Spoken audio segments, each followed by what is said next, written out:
Good morning, and thank you for joining us. I'm Alero Edu, and this is Sunrise. Well, as you can see, she's here, so it wasn't, what do you call it? It wasn't a show glass last week. Amayo Makine, by the way, good morning and welcome to the program. Let's just, you cannot go on. Thank you very much. Well, in case your Royal Highness, you are watching, just go ahead. Which Royal Highness? Sorry?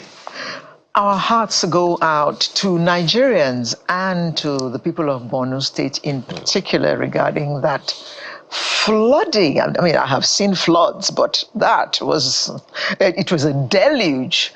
And the way the water was cascading and tumbling down, it was scary. So when we got the figures from NEMA, I mean, I wasn't surprised at all.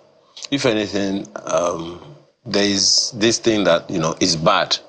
But thank God it's not worse than it is. It could have been. It could have been worse. But the videos that came out, the clips that we were seeing, how I guess the people who were in the boat were representing government, how they were throwing loaves of bread to the people. And I thought, I mean, yes, we are in trouble, but do you have to toss the bread at us even as we're trying to stay afloat in the water? Well, there is really a lot to say about this thing. Hopefully we'll be speaking with a representative of the government in the state any moment now. Most certainly, it's something very, very concerning that has happened. And the repetitive conversation that we can look at this, just look at this. And this, I don't even know what to make of it, because to many of us, it's just better imagined. And there is the position a number of people have that, look, this could have been avoided if someone did what they were supposed to do. The Oya Dam just around us here, they have to release the water from time to time to avoid the dam itself collapsing. Well, we have seen our own fair share of flooding in this area. Yes, but that's controlled, sort of. Yeah. Thankfully, no life is lost, no property really damaged, thankfully. So could the same thing have been done in this particular case? Yeah. Because if a part of the dam collapsed, it means that there was something that happened that should have been avoided. That could have been avoided. That could have been avoided, if someone was doing what they were supposed to do and all of that. So that conversation, is there. But enough of the blame game. People can't literally go anywhere. Schools are shut. One of the fears that's been expressed right now in Nigeria, and I don't know the number of agencies now, is disease scare. Yes. Anyway, we're going to look at this in detail in the course of the program. Yeah. So let's just keep our gunpowder dry in the meantime. Now, can we ever have this program without talking about fuel? Well, once upon a time, we talked about only electricity. Electricity, you're right. So, have we been healed of that for now? Well, we haven't been. Better? We haven't. It's not that it is better. Well, some say it is slightly better. It just costs an arm and a leg, that's all. It's costlier. Well, maybe just a forearm. Because if you spend an arm and a leg on electricity alone, what are you going to spend on fuel? My brother, as they say, So, what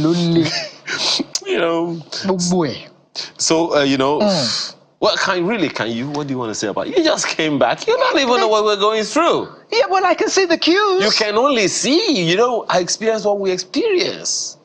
Welcome back home. You know that song? Back to life, back to reality. I still see the queues. They said Dangote is now producing PMS and NNPC is going to be the only uptaker. And yet we don't see any fuel. Dangote said he'd been ready for about 2 weeks now. So how come there are still fuel queues? And we also hear that NNPC, or was it whether NNPC or federal government says, look, we can't determine the price. It's the market that's going to determine the price. And all kinds of postulations are coming up here and there that, look, Dangote cannot sell for less because of this, because of that, and all of that, and all of that. Don't forget, and this, please, I hope I'm wrong, but don't forget that the Dangote refinery is a single train refinery. That means that the engine has to keep running. So if they have fuel, they've been ready for X number of weeks, and they have petrol supply for, that's been there for X number of weeks, does that mean that they pause production? Most certainly not. Not so likely. Is there a likelihood that the Dangote refinery has been exporting because it's a business? It's a possibility. He ain't going to wait for Nigeria to make up its mind when he's got goods to sell and people willing to buy. $20 billion for a refinery? That ain't no chicken change. It's not something you take to any restaurant to buy chicken and chips. That's a lot of money. So he needs to make money. He needs to pay off his loans. He needs to, fulfill all of his commitments to whoever. So it's the earlier we start, we smell the coffee, and we wake up and smell the coffee. We wake up and smell the coffee, the better for all of us. I don't see how a businessman like Dangote will pause his refinery and store off fuel until you all are ready. I don't know if that's what he's doing. So is he already exporting fuel? I won't blame the guy. So, go ahead with all of your postulations or whatever, but that's the reality we have there. Well, there's still no fuel, even though it is selling at between 900 and 1,000 or 1,002 in some parts of Nigeria. From what I gathered, there is still no fuel. In Warri, I hear it's about between 1.3 and 1.5. Oh, God. And that's just in Warri. And the economy there, I don't even know. Right. So you wanted to say something about... Oh, yes, the press release. The press release. Lagos State is saying that, the Lagos State government announces that traffic will be diverted away from Eko Bridge to facilitate emergency repairs by the Federal Ministry of Works. The diversion will commence on the 16th of September, which is Monday, and will last for 18 weeks. So those of you who use Eko Bridge on a regular basis, you have to pay attention because there are diversions depending on what part of the bridge they're fixing. So you need to pay attention from Monday. It's a longish kind of release, but I can't read it all. That's really the meat of the matter. 18 weeks emergency. I think it's just really to avoid an emergency. There's another press release that I saw of boarding fees increased in some public schools to 100,000 naira. From 35,000 to 100,000. To 100,000. I mean, all these costs are going up every day, and yet your salary hasn't gone up by 1 penny. We need benevolent bosses. Oh, I heard some person say on TV last week that she filled her tank with 93,000 naira, and I just thought, so how much do you earn? 93,000 naira. That must be an SUV or something. 93,000 just to fill your tank, and that fuel won't last you a week. Now, if you do that for 90 straight days, that's 1 million naira on the average. But in 3 months, you spend 1 million naira on fuel. Jesus. And they say that conversion is just 1.8 million. Did I say just 1.8 million? Where am I going to get 1.8 million naira to convert it to CJNG? Because at the end of the day, when they give you that receipt, they say 1.8 million naira only.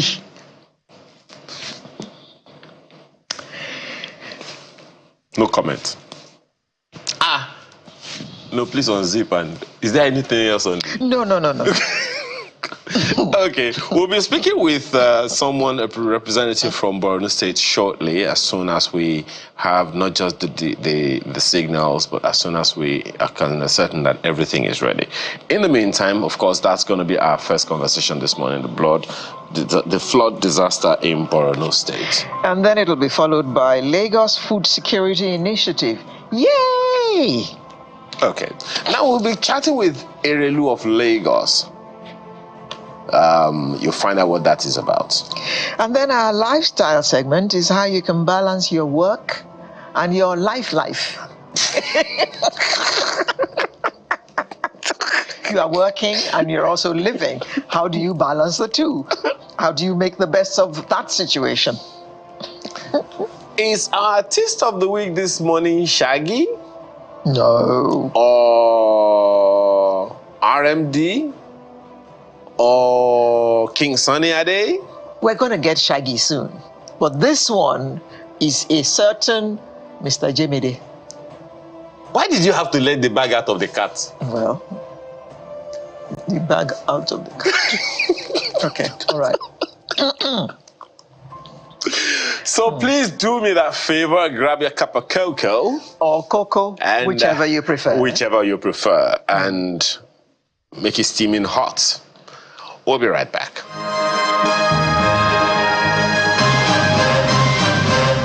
Thank you very much for joining us, everyone.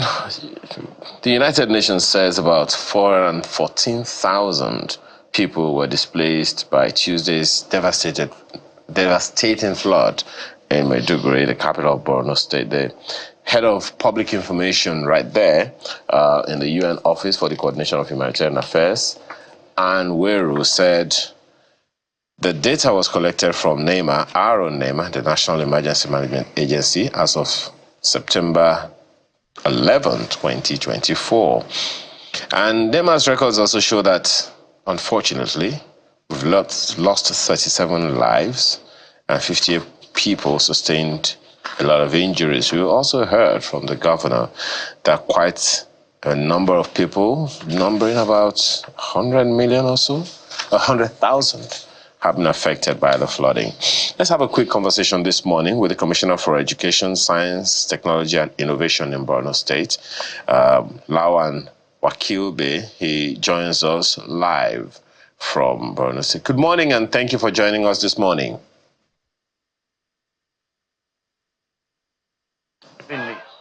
Okay. Well, first of all, we have to begin by, commiserating with you on the unfortunate occurrence. How is the government coping with this emergency? I mean, it will seem like Maiduguri wasn't really totally out of the woods of some unfortunate emergencies, and then this. Thank you very much for your warm wishes. Well, when you say a situation, an emergency is a disaster, it exceeds everybody's coping capacity. But right now, as far as this disposition is concerned, and myself is concerned, we are responsible for providing all government schools as a muster point and a point where the displaced persons as a result of flood could seek refuge before some sign of normalcy occur. And we are feeding everybody in 11 camps on this side of Maiduguri. You know, the river has divided Maiduguri into two. We are on one side, there are into three, sorry. There are some on the other side and there are some on the third other side. So on this first side, we are responsible for 11 camps, feeding and then accommodating these people you see around. So the government is responding very well because all the sectors of the government, all machineries of government have swung into action. As Ministry of Education, we are asked to feed and open up our schools. The Ministry of Health is responding to the health service. The Ministry of Water is responding to sanitation. And the other aspect of government is coordinating with the military to carry out the rescue, including the governor himself. So we are sort of responding in a multifaceted manner, and we have a coordination meeting every 5 o'clock to see how things are. But honestly, when you say disaster, it exceeds everybody's coping capacity. Right now, we are in Yarwa IDP camp, a government girls' secondary school that was designed for a maximum of 3,000 people. But I am having over 18,000 now. So you know, to cope with them is a challenge because the facility is overstretched. And that is the situation virtually everywhere. But we thank God the flood is receding, and we hope in the next few days to come, people will start returning back to their homes. Well, yes, I mean, you are spot on. It definitely is beyond what anyone is expecting. But, you know, when you say that the Water Resources Ministry is taking care of the water issues, How does the ministry also get water, seeing that, I mean, it's the water we're fighting? How are we dealing with that, combined with the hygiene situations?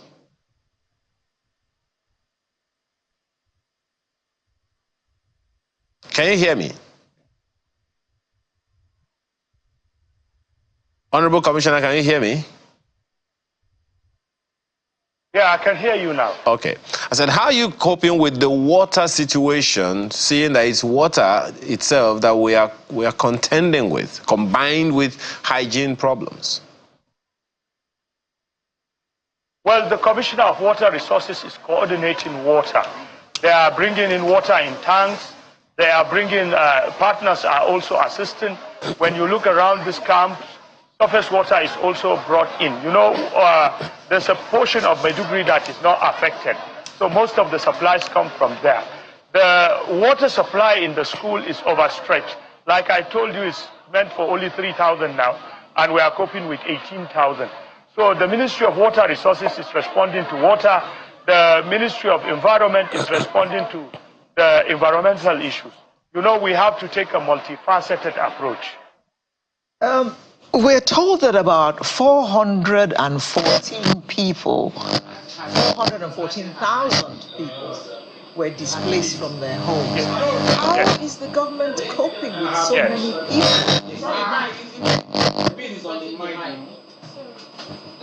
Please come again. We're told that over 400,000 people have been displaced. How is the government coping with the large number of people? You know, like I said, I'm only in one segment of Maiduguri, and I'm responding to one or two sectors. Overall coordination lies in the office of the governor. So they will be in the best position to tell you that. So in our own case, in this segment, we are trying our best. You know, like I said, I emphasize and I will re-emphasize, it doesn't become a disaster except it exceeds your coping capacity. But our partners are also assisting. So on this side, we are catering for approximately 150,000. I don't know the situation in the two other segments. So only the coordination unit will now know what is happening in all three segments and would be able to give you a scientific response to your answer. How are the people themselves, you know, dealing with what all of these situations? The people. Come again, please. The people. How are they dealing with it? How are they handling it?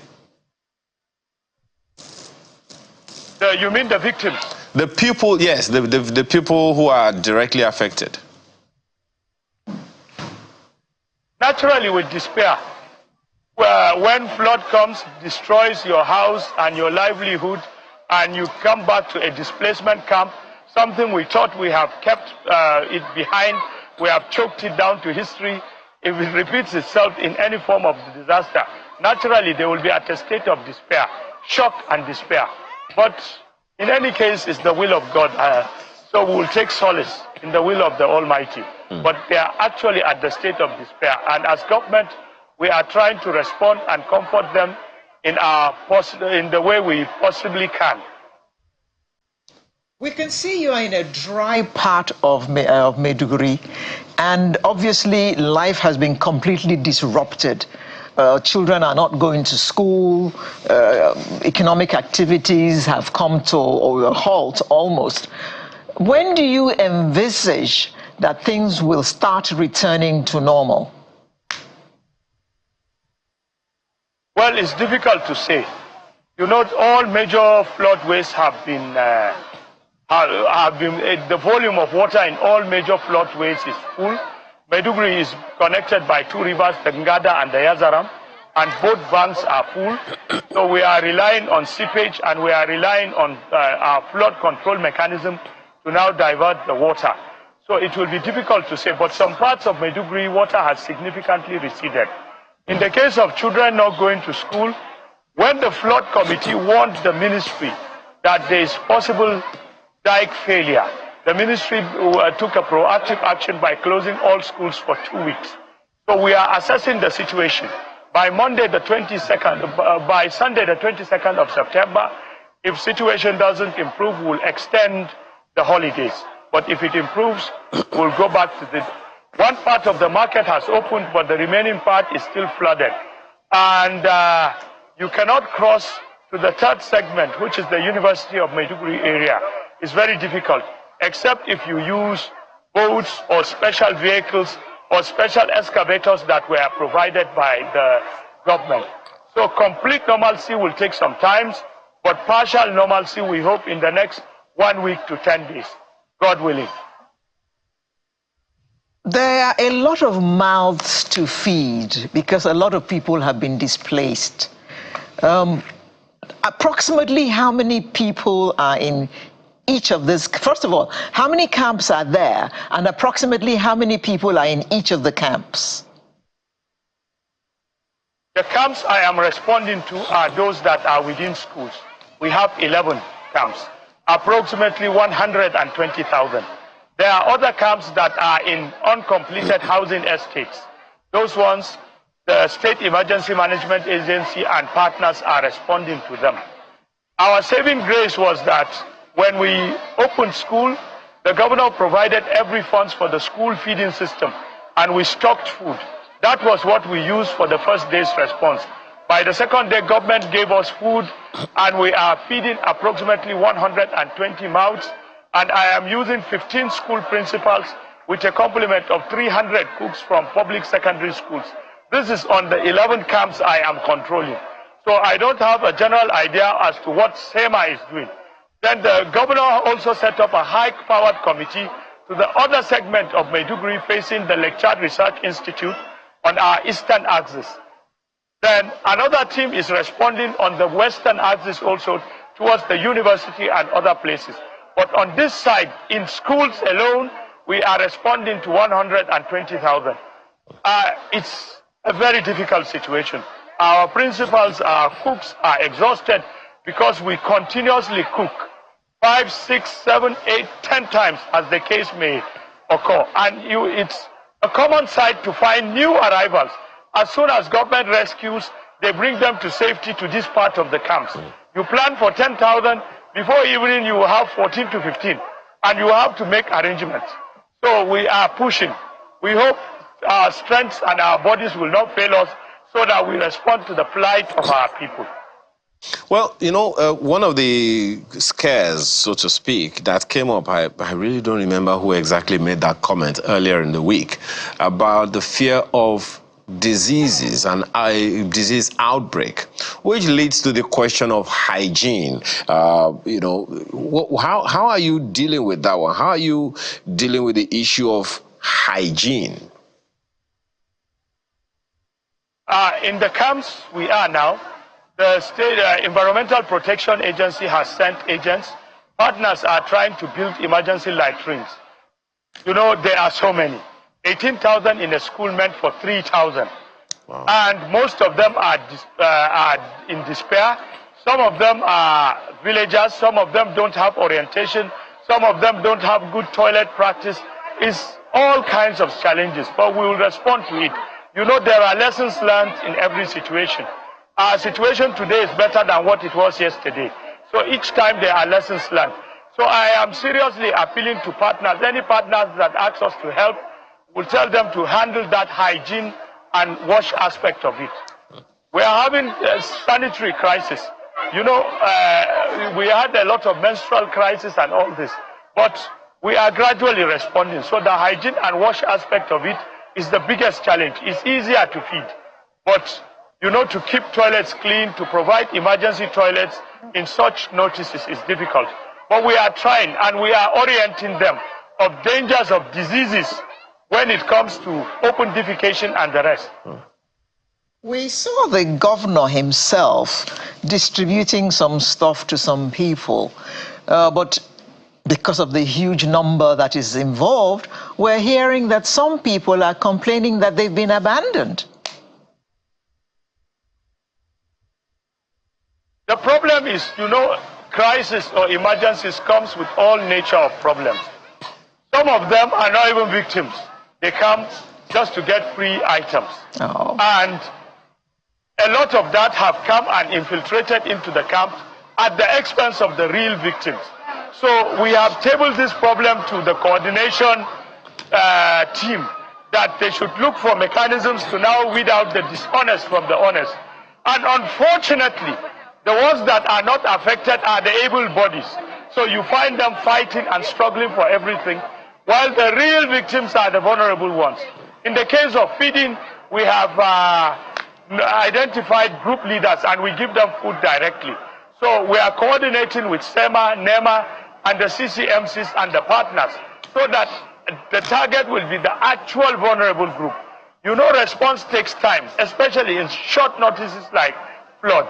But you can't put it beyond people. The dishonesty has also compounded what you are talking about. So we just do our best, cross our fingers, and hope for the best. How much weight is the UN bringing to bear? Because we understand that they are on ground too. So how effective are they being in the support that they're rendering to the state? Well, first of all, the World Food Program has also set up a kitchen. They are also feeding, we are feeding simultaneously. But we have urged them to step up that response. UNHCR is also here, and we have asked them to handle hygiene and other issues. The World Health Organization is working with the Ministry of Health, and UNICEF is also equally working with the Ministry of Health. You could feel their presence, they are around, but in most cases they are also getting started. You know, the flood hit us very quickly, so the response takes time. But as of yesterday and today, we can say they are significantly responding and they are cooperating with the government, because anything they want to do, they ask the governments for direction, which is very good. And we have been partnering with them. This morning I have had on-the-spot meeting with WFP, UNHCR, UNICEF, and WHO in this camp alone. And they are all bringing in response. It's also commendable. Northeast Development Commission, NEMA, are also equally responding very, very well. So we thank everybody. The effort is tremendous. Even Good Samaritans have also come in. Local non-governmental organizations and all these things. Everybody is doing his or her own very best at this stage. We commend the UN. It's commendable. But they need to step up, because our situation is there with fear of not sounding like Oliver Twist, but there's a need they step up. Well, just one last one, because I know that you have to also tee off somewhere else. Right now, we hear allegations of abandonment by the people. We hear complaints about hygiene, and there's also complaints about rowdiness by the people. 18,000 naira, 18,000 people in an environment where 3,000 people, in an environment designed for 3,000 people, that's quite a lot. So how do you manage these challenges that the people are talking about? Complaints about hygiene, complaints about abandonment, complaints about rowdiness. And in what ways do you need help? Okay, let me first of all start addressing complaints. Anybody who starts complaining is no longer hungry, is no longer in danger. You see, as of 2 days ago, the issue was saving life. They were clinging into anything to come to safety. The government has opened up all these centers and they are now safe. Next is food. Food is being provided. So when the emergency is happening, the first instance is life-saving. We have now slightly moved ahead of that. Then provision of immediate food for people who have not eaten for a day or two because they are trapped by the water. When that is addressed, then we will now address the hygiene also. You know, if complaint starts, it means some sign of normalcy has returned. When they first came, they can't even open up their mouths to talk. It means our response is going very well. But it's difficult to satisfy humans, particularly humans who had livelihoods and were forced to leave their houses within a short notice. So we are appealing to them to please bear with us as we continue to cope with the situation. We will need help in all aspects: provision of food, provision of sanitary items, provision of livelihoods, help in return, research, information, anything we could get, anything would do in this, because we need literally everything. And we still have the last segment of Maiduguri. Response started reaching them just yesterday when the water receded, because even one bridge gave way. So it was very difficult to even move when you don't see things. So these ones will continue to respond. Okay. And the complaint, like I said earlier, is aggravated by the fact that a lot of dishonest people who are not victims have also cashed in. So we will try our best and bring up mechanisms that would ease their sufferings. Okay. Thank you very much, Mr. Lawan Wakilbe, Commissioner for Education, Science, Technology and Innovation, Borno State. We just have to let you go now and continue our discussion with Oyegade Adeleke, Head Climate Services Unit of NIMET. He's joining us from our Abuja studios, as well as our correspondent, Ayola Kazim, Channels Television Environment correspondent, who is also on ground in Borno State. Ayola, are you there? Okay. Mr. Adeleke, you have heard all that the commissioner has said, but you are in Abuja. NIMET must have had an idea that this kind of thing was going to happen. What happened? Did anybody drop the ball? Thank you very much. Good morning. And let me start by saying my heart goes to the people of Borno State. Not only Borno State, most of the states in the northern fringes of the country have been affected by flood, but the Borno incident is much more devastating. So my heart goes to them this morning. I pray that the Lord will help them to recover. And I also pray that every one of us that has one or two things to do to aid them to recover will not be found wanting in our responsibilities. Yes, like you rightly pointed out, NIMET may have envisaged that this is likely to happen. And I want to start by going through our core mandate. Why was NIMET established? And I read our core mandate. It says, is to observe, collate, and analyze meteorological data to provide timely and accurate reporting of weather and climate information for socio-economic development and safety of lives and property. Our vision is to be a world-class provider of weather and climate services for safety and sustainable national socio-economic development. So having said this, we are the agency of the government established to observe, to analyze weather and give information that will save life and property. And I will say the services of NIMET is required in all spheres of life in this country. Having said that, I also want to say that NIMET in its responsibility have tried its best to make available climate information, weather information that will help socioeconomic growth and development and sustainability in Nigeria. As far back as December, an outlook for the whole year, what the rainfall pattern will be, has been made. It was launched in sometime in February, I can't remember the date now, in February by the Honorable Minister of Aviation, because we are resided in the Ministry of Aviation, and it was made public to the whole country. What the weather outlook or the climate outlook for the year will be. It is also important to note at this point that what the climate outlook will be that for the year that we declared in February is just for long-time planning. It is very important to update as the season goes on. And that is why periodically we have updates on the weather situation or climate situation outlook of the country. I must say that this has been available. And if agencies of government utilize this information, we will become more resilient to climate vagaries and more adaptive to incidents or consequences of climate change.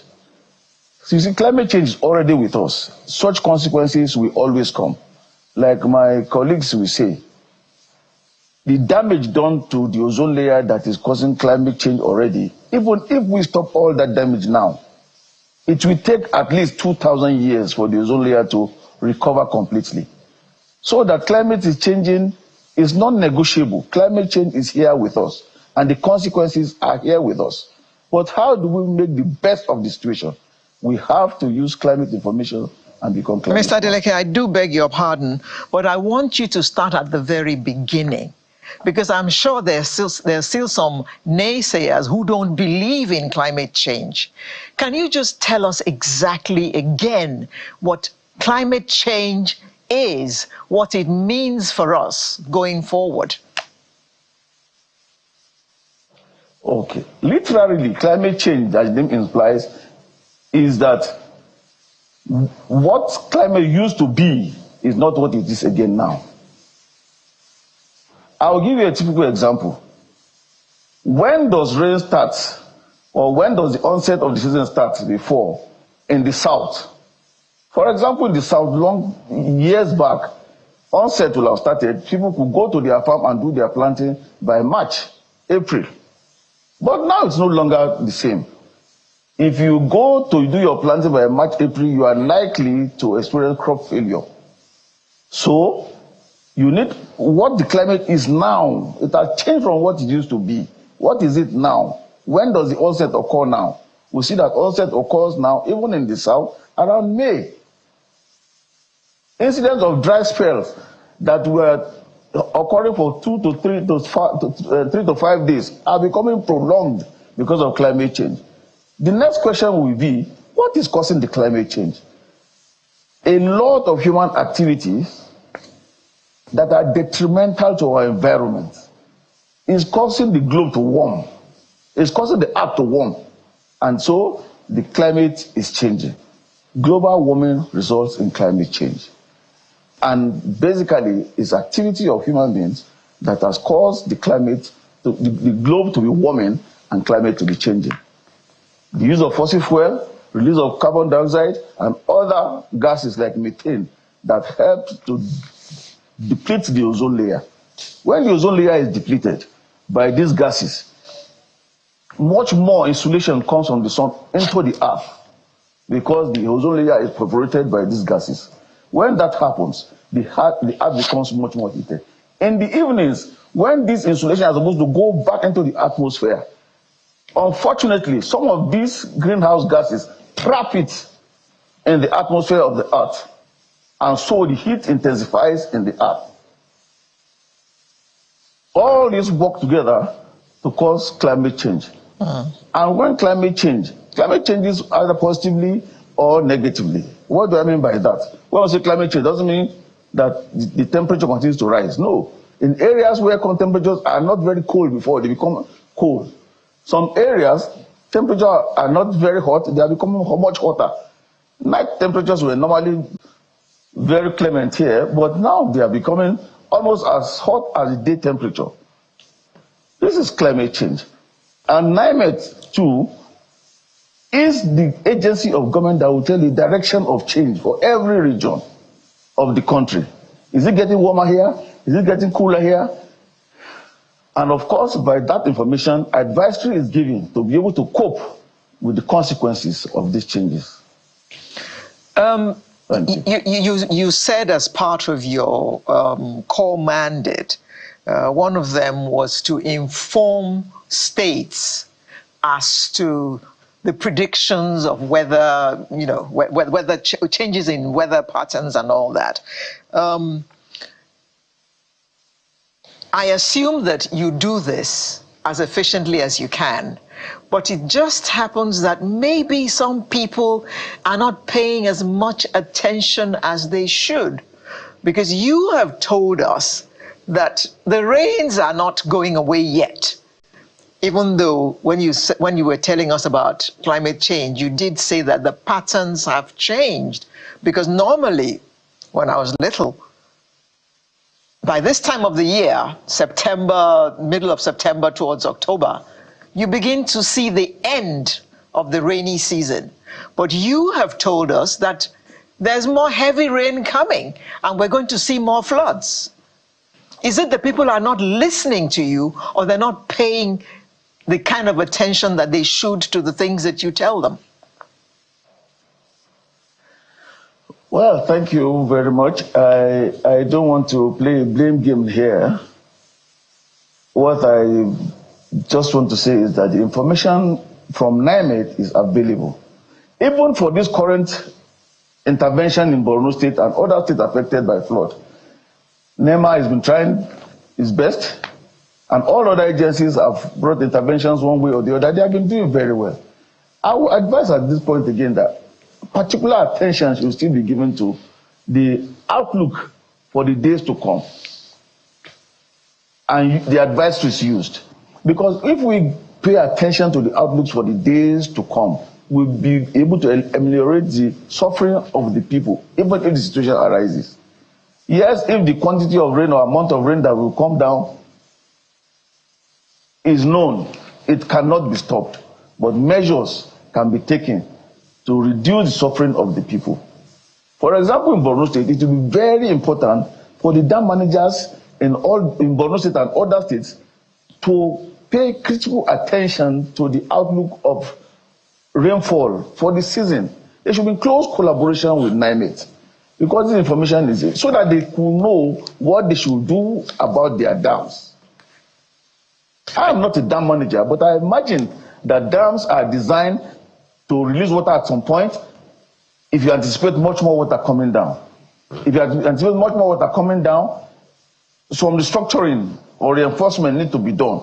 So if the dam managers are in tune with NIMET, they will know what things to do so that the dam does not just burst and the whole water is taken all over the country. Are you saying, Mr. Adeleke, just 1 second. Just 1 second, Mr. Adeleke. Every effort put by individual. Yeah, just 1 second, if you can hear me. Are you saying that there is I can hear you. That the collaboration, there is no collaboration, or that the collaboration is not effective between these agencies?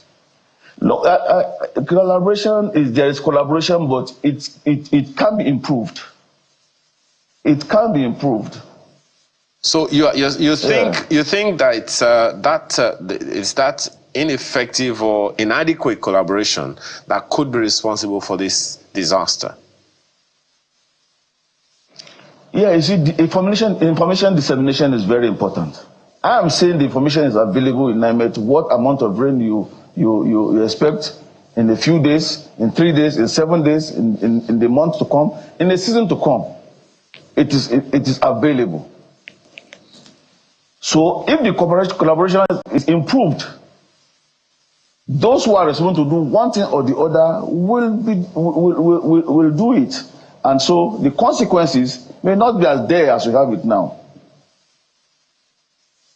Okay, so where do we go from here, from from what you know? Because as we have been told by the United Nations, almost more than 400,000 people have been affected. A number of people have died. Quite a number of people sustained, injuries.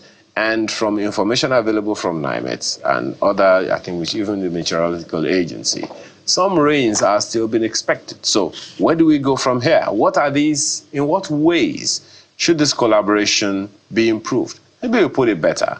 Tell us what the line should be, what the steps of communication should be. Where does the information originate from? Where does it go next? And what are the things that need to be done by who? First, the information is available with NIMET. NIMET makes it public.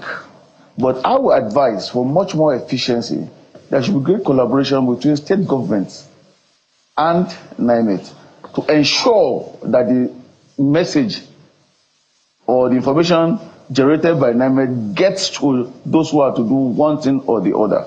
I'll give you an example. The 7 days forecast is already ready now for the next 7 days for that region.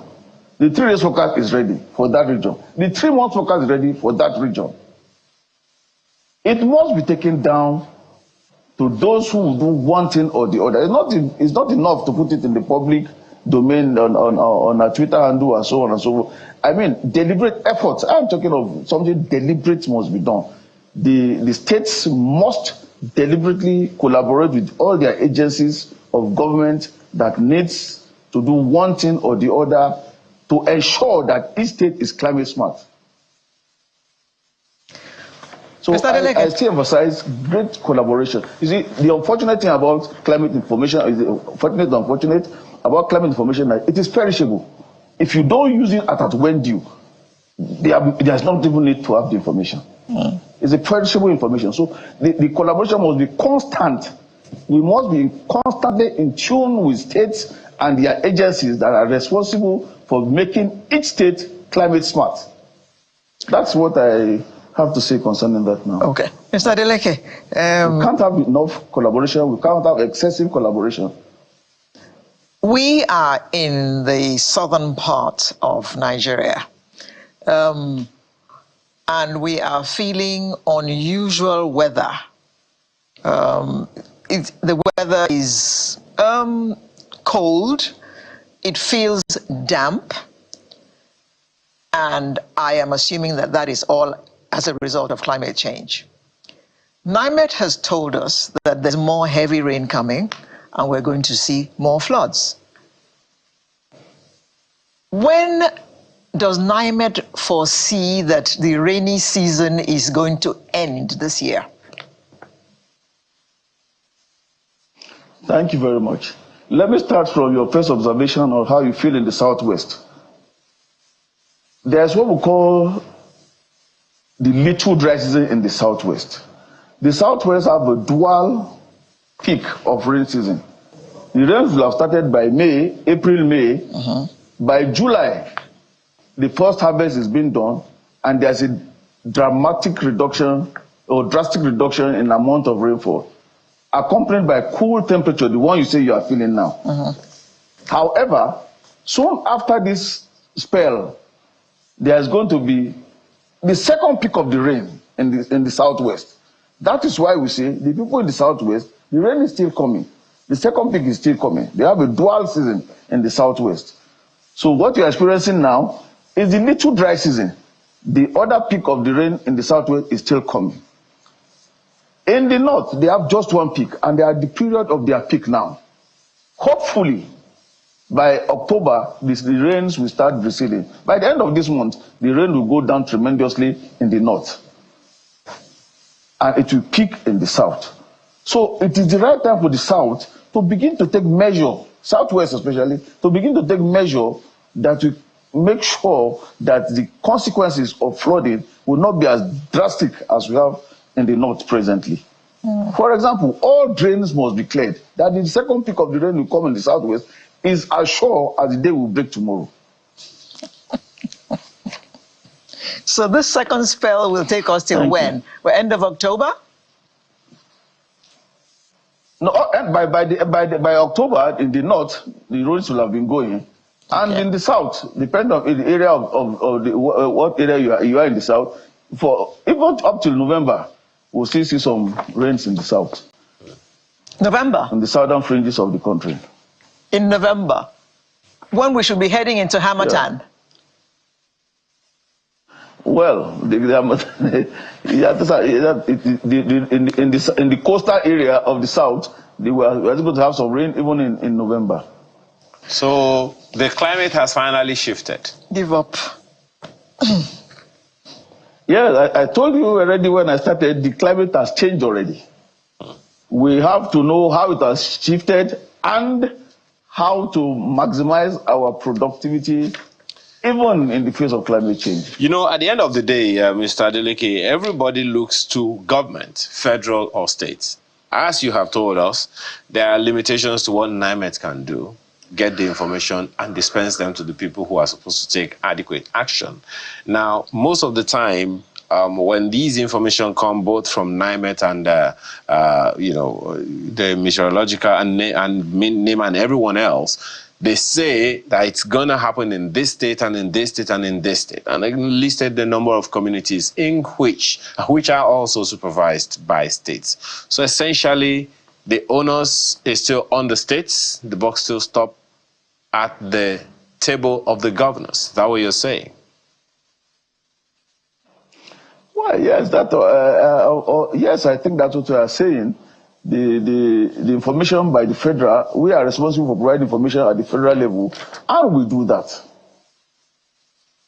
So getting the information to the states, it requires collaboration with state governors, with development partners, with NGOs, because all of them are involved now in this emergency. Would it not have been better if we took the information and everybody did what it ought to have done, and the consequences is much minimized than we have now? It would have been. Now, that's the point I'm trying to stress, that this information must get to the root. Of course, the states are, the governors are responsible for their states. The chairman of local governments are responsible for their local governments. But we also measures to avert consequences of this magnitude are not likely to be taken by individuals. For example, if you have to rechannel this water out of the city, individuals can't do that. So agencies of government that are responsible for averting such catastrophe should collaborate with NIMET, make sure the information is used, make sure the information gets to who will use it. And I advocate. We got this information also from this same Borno state, because these things don't just happen. There are things, as you noted, that happen usually from time to time. The magnitude of this flooding was most certainly unexpected by several people, particularly no one envisaged that the dam was going to break and all of that, even though the rains were going to come. But we also understand that at some point the governor went and appealed to people, particularly in the flood-prone areas, to please relocate, because of, the government was anticipating some measure of disaster, maybe not at this level. No, in that situation, what else can be done? Is there any counsel from NIMET and other agencies of government that in the event that people do not want to leave their ancestral homes, what happens? Remember the same thing happened, was it in Kogi State, where there was such a massive flooding and the people refused to leave their ancestral homes? What do we do in such situations, Mr. Adeleke? Well, thank you very much. You can see that I'm laughing. That's why I started by our core mandates, our mission. It doesn't include enforcement of relocation. The best we will do is give the information. I'm sure other agencies of government that are responsible that could give can enforce that if need be. But I think we are just to generate the information, make sure it gets to the right people, collaborate with the right people, that we take action, that we reduce the consequences if it does happen. If people refuse to leave their ancestral homes, I'm sure other agencies of government are empowered to enforce that. I want to stop at that. Well, no, I'm definitely not asking that. It will be you that will be doing. I'm just asking, what would be your counsel? You're an African, and in other parts of the world as well, even in China, people who are really rooted in their cultures and sentiments. It's really not so easy to uproot some people from some areas, some environments. So that's the basis of the question. What would you advise in that kind of situation? Yes, I think initially nobody even believed that climate was changing. But we have had to do a lot of enlightenment campaigns, speak to people in their rural area. We've had to do a lot of enlightenment to tell people, don't plant your crops at this time. Your onset has shifted from now to so and so time. It took some time to believe. It took some time for them to agree to do what we advise them to do. But with time, after much enlightenment, they began to understand and to begin to tell us that, yes, your advisories were very helpful. So I think we just need to do more of enlightenment, enlighten people about the consequences of their action if they refuse to leave a floodplain. You see, unfortunately, life cannot be replaced if it is lost. So if by complying with advisories, you can save life, property, it can be rebuilt over time. But if you lose your life, it's not replaceable. No value can be placed on value of one life, talk less of so many people. So I think it's enlightenment. You continue to enlighten the people and advise them of the consequences of refusing to leave floodplain areas, for example, or to build in floodplain areas, for example, and so on and so forth. So we'll continue to interact with them. For every of our engagement, we try to advise the people to adhere to NIMET's advisory in all operations. Okay, thank you very much. Because disaster is not only flood. If you have complete crop failure, it's unfortunate. It may be difficult to recover. Thank you. Thank you very much, Mr. Oyegade Adeleke, who is the head Climate Services Unit, NIMET, and he joined us from our studio in Abuja. Thank you very much for staying with us. We shall be back with another segment, and we hope that you will join us.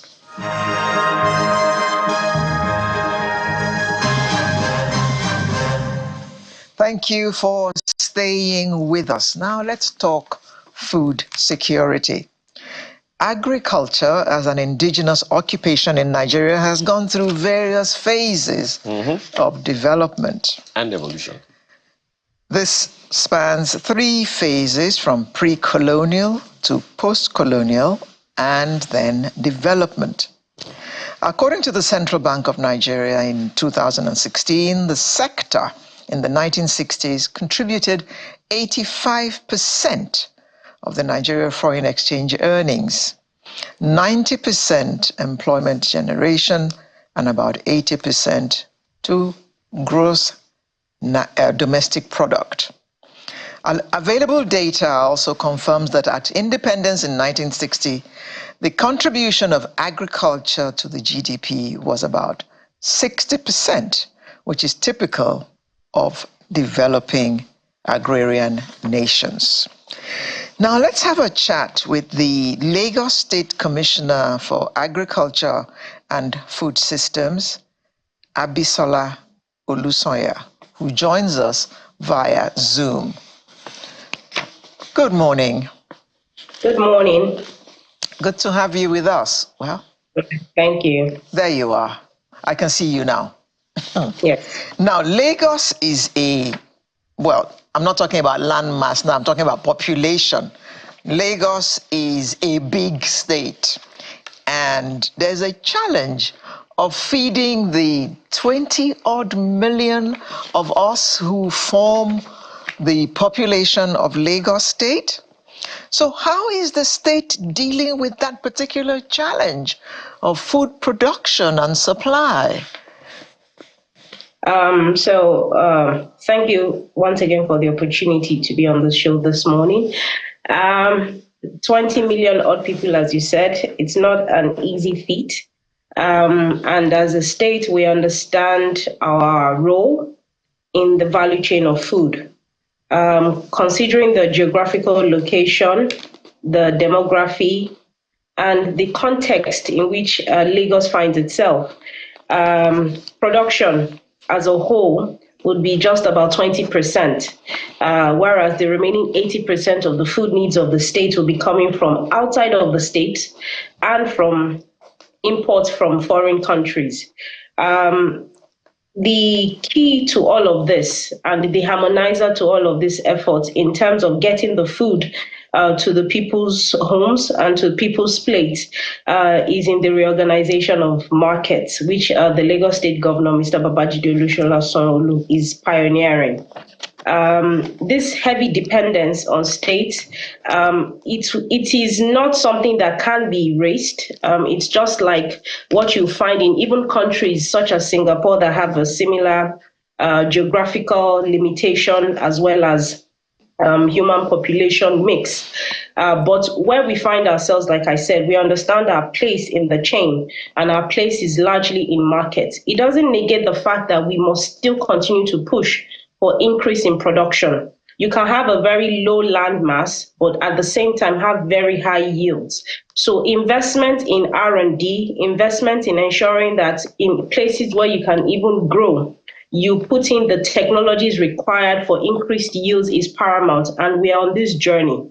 Historically, also as a state, our focus is largely on livestock production as opposed to crops. So you'll find value chains such as poultry and fish and piggery as the key agricultural production value chains for the state. So you have a heavy concentration of poultry farmers here, as well as aquaculture and fisheries and pig farmers.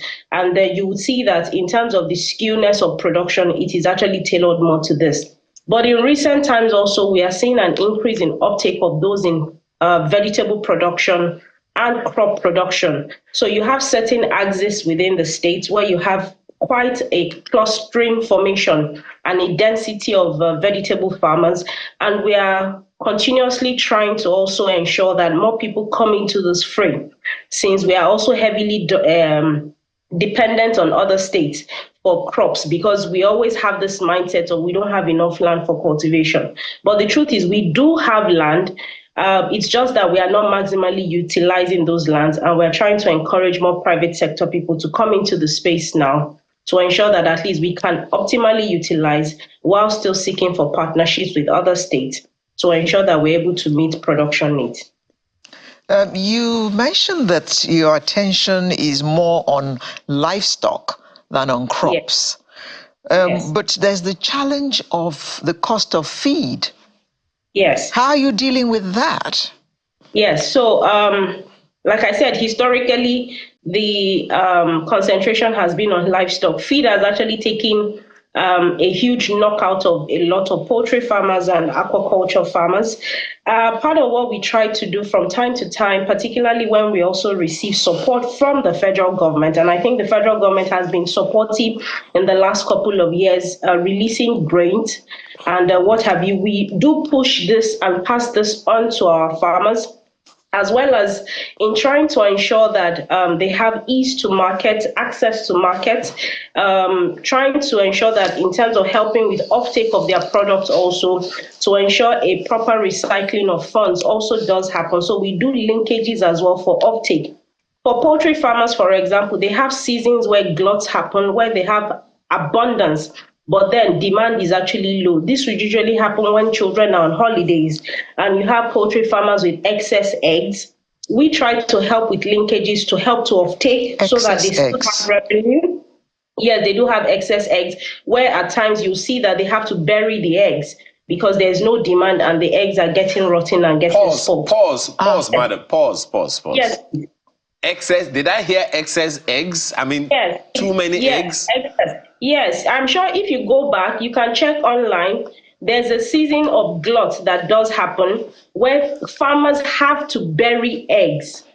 You can just check on Google. Give us an idea of when that is so we'll pay attention. I said when children are usually off school. So that would happen roughly, usually around March, April. It takes place around the Easter period.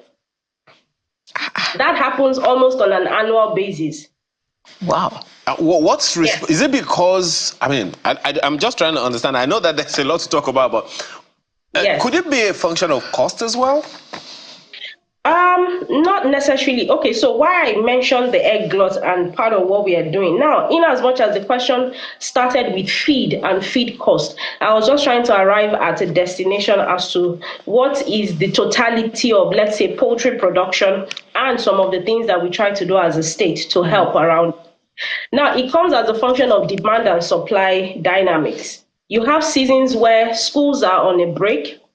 There is supply of eggs in abundance, and that is also coming on the cyclical nature of egg production. So you have the season maybe during Christmas where farmers would, just prior to Christmas, where farmers will buy layer birds. The layer birds, after they have been fed for a while and all of that, egg production obviously increases, and that obviously takes place along, a couple of weeks, a couple of months. You still have eggs coming in abundance. There is a peak period when these layer birds would produce a massive quantity of eggs, but because schools are also off, and a lot of schools do offtake quite a number of eggs from farmers. And when the schools are down and they're shut down, the farmers don't have the market to be able to push these eggs to. What usually does happen at that point in time is farmers have to bury some of these eggs because they don't have places where they can push these eggs to. In some cases also, it could happen as a function of price, but really it's not a pricing issue, because when you consider it as well, a farmer would rather sell at a loss than bury the eggs and make nothing completely out of it. Yeah. So what I'm saying is this is a cyclical thing that happens year on year, which is why we have a lot of farmer groups also advocating for egg powder, meaning equipment and machinery that can convert eggs to powder form or to some sort of milk form that can be used, in seasons where you don't have enough eggs. So if you were to be in a country abroad, for instance, you'll see that they sell eggs in cartons, almost like a juice carton, where you can just take that and just put it in your frying pan and fry. Yeah. These are some of the things that people have been advocating for in Nigeria, that we need to find a way to change and add value to eggs so that we can preserve them for longer. It sounds like we should be expecting egg shakes now that we have, milkshakes. But I also like the fact that you were able to identify where we are in the food chain in Lagos. We are the ones that consume the food, and that's, it's an enviable place to be. Talk us through the 5-year agricultural and food systems roadmap that you launched in 2021. It's about 3 years gone now. Yes, for the 5-year agricultural and food systems roadmap, it is hinged on the 3 areas in any value chain: upstream, midstream, downstream, and the various initiatives and interventions that we as a state government would be making in each and every one of them. But all of this is encapsulated in a handshake with the private sector. Looking at where we are today, agricultural-wise, as a nation, as a state, the private sector is still the harbinger of all of the efforts of the state governments. There's only so much the state government can do, and if private sector involvement is not heavy enough, it is unsustainable. So the roadmap is hinged largely on this. With current updates to the roadmap, we have essentially 4 pillars, and the pillars would be domestic self-sufficiency, upcountry partnerships, development of infrastructure around storage, processing, and logistics, and the 4th would be the market transformation. For us as a state, like I said earlier, we also recognize our role, we recognize our place, and like you rightly mentioned as well, we are the largest consuming state in the nation. For this reason, our destination as a market plays and hinges largely on how we can also shape the entire ecosystem to not only suit our own needs, but to help all the way back to upstream, which is why market retransformation is a key role that we are taking up. Now, we focus heavily on production in Nigeria as a whole. A lot of interventions, a lot of support, be it from states and from federal government, is largely tailored towards production. But what we fail to take cognizance of is the chain and how this food from production moves all up until you get it to the market. What you have is farmers are producing at relatively okay costs, but these farmers still end up in high poverty levels, and we need to question why that is happening. It is because the farmers are making the least margins and yet putting in the most effort around production. You have middlemen who end up taking more margins, making more money at the expense of the farmer, at the expense of the consumer, and at the end of the day, the consumer loses because he or she is paying a higher cost, and the farmer also loses because he has no way to get this food to market. In as much as the middlemen are playing a key role, the bottom line still remains that the inconsistencies we have from the point of production to market, and largely the gaps that are in the system due to poor infrastructure, poor logistics, and unorganized markets, is playing largely on why we end up paying a huge price for foods in our markets. Reorganizing the markets and understanding how food is coming in, where the food is coming from, the price at production point, the logistics embedded in the cost, how it is getting to your market, the standardization of it, the additional value add to it, and the final price you pay. It's important for everyone to know so that you begin to understand the value that you're truly paying for it. Also, it helps to reduce post-harvest losses, which is a key factor in why we pay such a huge price for food. Imagine that almost 50% of the food produced somewhere, by the time it's getting into your market, about half of it is already spoiled.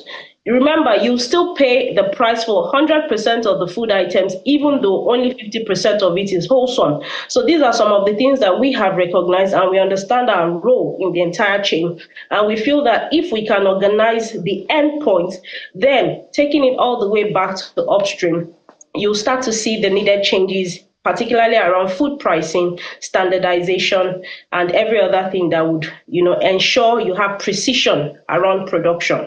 Well, it leads to the question that's been on my mind. I was just waiting, and it seems like you preempted that I was going to ask that question. Food is expensive. Yes. And as far as the market person, the people watching you right now and listening to you, as far as they are concerned, food is expensive. Yes. A crate of eggs was way less than 1,000 naira how many years ago? Now it's circa 5,000 naira plus or minus in a number of places. And that even depends on the shop that you bought it. If you bought where there is air conditioning, you will be charged for the air conditioning on your eggs. So that's just one example. And then, of course, you talk about yam, talk about tomatoes, quicker perishable ones, beef, even vegetables. Fish. All these things are expensive. So, and I know that is perhaps the reason that Lagos State government came up with this, food discount market. How has that played out so far? It would seem like not everyone is aware of that market, and I know you have a second one out right now. Talk to us about what necessitated that, and how do we bring down the cost of food in Lagos? Okay, you're very right. The cost of food has been very high. Considering even when we did Onjeko phase 1, that was back in, we started sometime in March. And compared to now, we've seen the prices of food in some cases have actually doubled.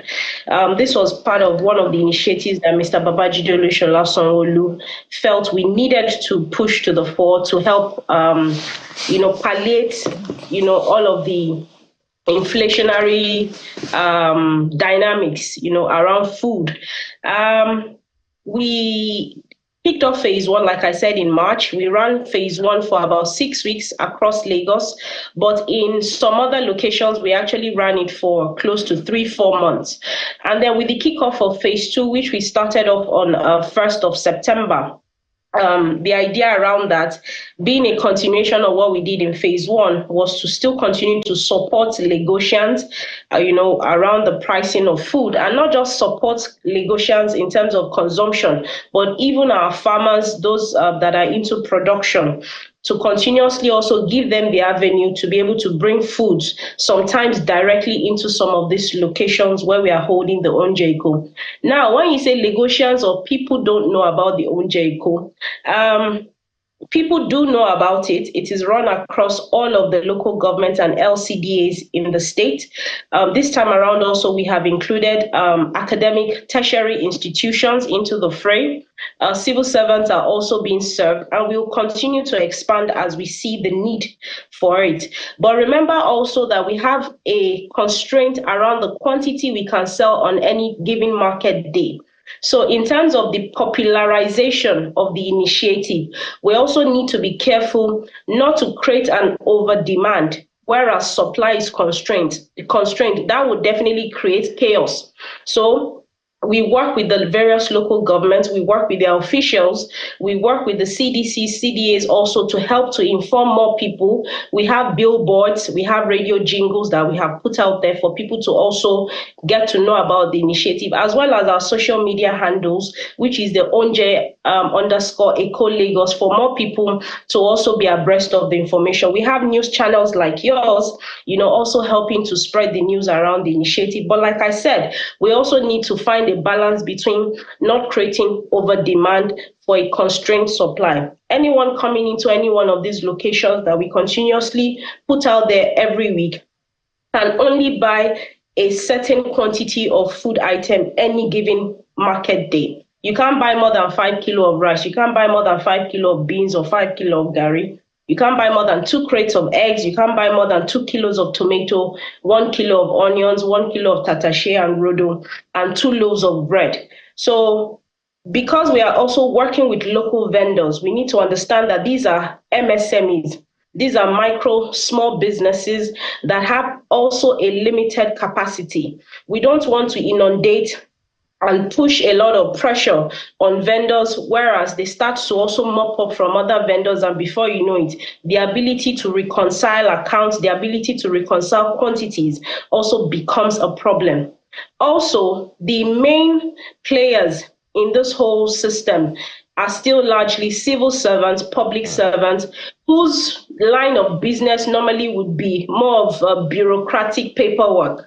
And now bringing this same set of people into markets and conducting physical transactions, it's not an easy evolution of role. So that also will continuously take practice. It will continuously take trainings, and with each passing day, the people keep getting better. So we still hope to make this something that with time, if the private sector would like to join in and we find a middle ground, we can actually work this out in such a way that it becomes a sustainable effort around ensuring that food prices keep coming down. But what we saw also for phase one, the more we ran on Eco, we noticed that prices of food actually started to come down because people were now largely waiting for the Sunday market to buy their foods as opposed to going to the regular market.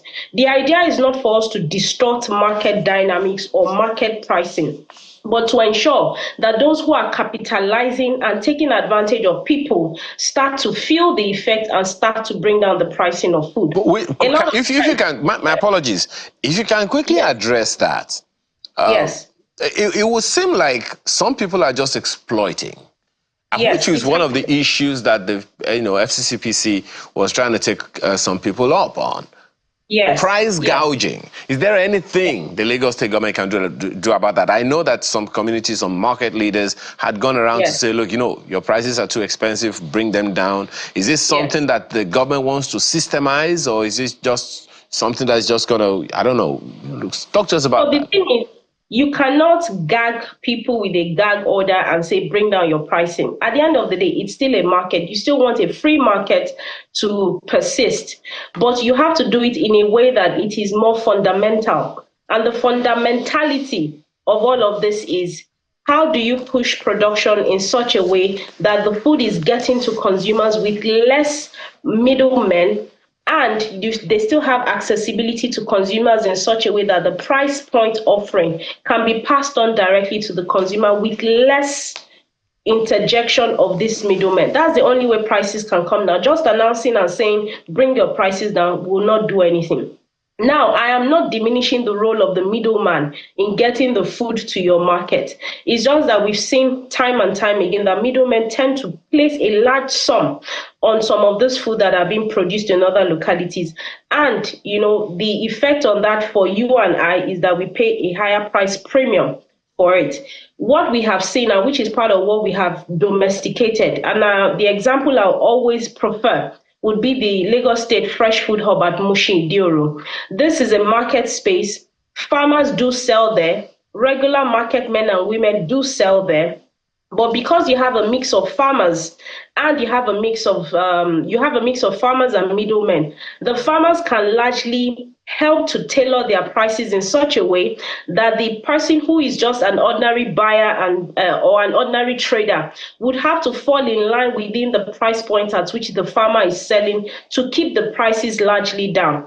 Across Lagos State in the last 4 or 5 months, prices of eggs have been the lowest at the fresh food hub, and that is because you have direct production from farmers in terms of the eggs coming into the food hub, and they had been able to sustain it. So at a point in time when people were selling eggs for 5,000, 6,000 at the fresh food hub, it stayed consistently for about 4,000 to 4,003 up until now, where it is now largely around 4,007 or 4,006. But the point I'm trying to pass across is when you have organized markets, when you have organized infrastructure, where farmers feel the confidence to be able to bring food into a space and sell directly to consumers, it does help in reducing the price arbitrage that middlemen put on it, thereby passing on the gains to consumers. This is what we need to happen more, for prices to be regularized and to come down. That way, you will be solving the problem systematically, fundamentally, and much more importantly, sustainably. Okay. Farming is no longer a job for old people like it was.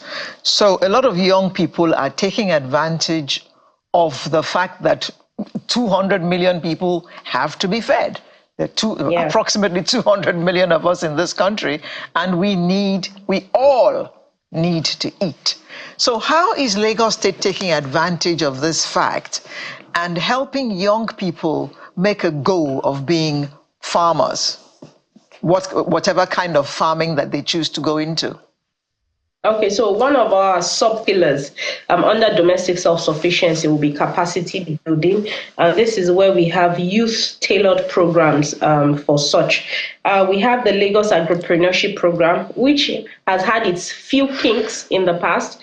We keep working at it to get it better. But what this training essentially is about is to train young people between the ages of 18 and 35. We house them for about a month at our facilities at Badagry and in Ekwe. And after that, they undergo a 3-month internship with established agricultural businesses, farms, and what have you. And the idea around that is that at the end of this program, those that perform very well, we offer some sort of empowerment, but which does not run concurrently with the lab program. And that is an error we have identified that we are now trying to make adjustments to ensure that every training program we have for the youth now, encapsulated within the program, will be the empowerment. But to take us back to the essence of it, we have had successes of young people now doing well in their various enterprises, some of them still utilizing our facilities where we use as incubation centers. But more importantly, partnerships with private sector also does go a long way. We have quite a couple of consultancy firms in the agricultural space where we continue to push young people towards. And then we have collaborations also with multilateral and bilateral agencies around training and empowerment. For instance, I know that the British American Tobacco Nigerian Foundation, they partner with us to train youth and women, and every year there's some sort of empowerment giving. There's also collaboration with IIT and MasterCard Foundation around that. Also, even as a state government and not just domiciled in the Ministry of Agriculture and Food Systems alone, we have training that does happen in agriculture.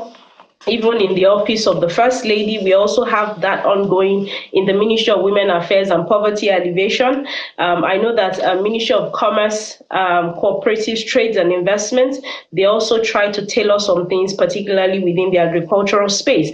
And for Ministry of Wealth Creation, where we have the Lagos State Employment Trust Fund, which does give out grants and loans to small agribusinesses, and particularly for young people. They have tailored interventions around granting of funding. So all of this, when you put it together holistically, you see that the Lagos State government keeps striving to ensure that when it comes to youth inclusion in agriculture, we work together, we band together, and try as much as possible to push as many people into this field. More importantly is to also address the need, but right from a younger age, not when people are out of school and probably seeking for jobs and looking for what to do, then they see agriculture as the fallback sector. We are trying to change that narrative now, which is why we have the Lagos Agric Scholars Program. This is an initiative for secondary schools where we build school farms. And we used to do this historically, and we used to call it the School Agric Program, SAP. But it sounded like Structural Adjustment Program of the past. So we felt that was not applicable. It was not applicable to what we have now. So we changed it to the Lagos Agric Scholars Program. We also changed the modality around it. How do you entice very young kids to come into the space where everybody wants to be an entertainer, a footballer, a doctor, a lawyer, because they see it as more prestigious? Is because we also do not have enough showcase of successful people in the agricultural space. And we felt that that needed to change. So with the I beg your pardon, Commissioner. Yes. We've almost completely run out of time, but I want you to talk about red meat, because meat is extremely expensive and it's extremely important for good health. In 1 minute, tell us about that program and how you intend to bring meat to the homes of people. Okay, so Lagos, on a daily basis, we will slaughter over 6,000 heads of cattle. That is a very large number. We are the largest consuming state for red meat in Nigeria. We do not produce, we produce very minimally. In fact, what we do rather is more fattening. And we just felt that we needed to change that narrative as the most consuming state. So we have the Lagos State Feedlot. It's an ongoing project at Igbodu in Ekpe, where we'll be having about a 750 hectare feedlot where cattle can be brought in from different parts of the country, and they can be fattened for quite a length of time before processing does happen.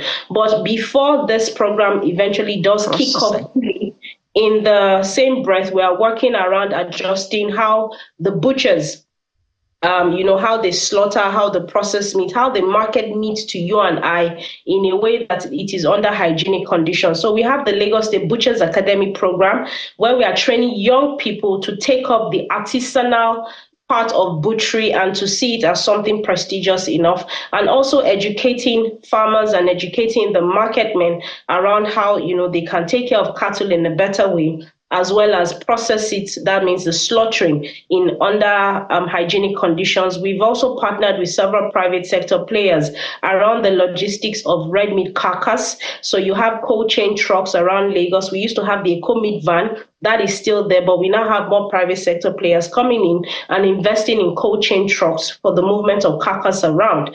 We do regular enforcement from time to time, but we also adjust to realities in terms of inflationary pressures, and also try to rather do more sensitization and more or less plead, with those playing within this field to desist from slaughtering in unapproved abattoir spaces or unapproved slaughter slabs, as well as the movement of meat in unhygienic ways. Mrs. Olusoya, we just have to bring you back, because there's still so much for us to talk about. Because food is life. Let's face it. So we need to bring you back to tell us more about all this that's going on.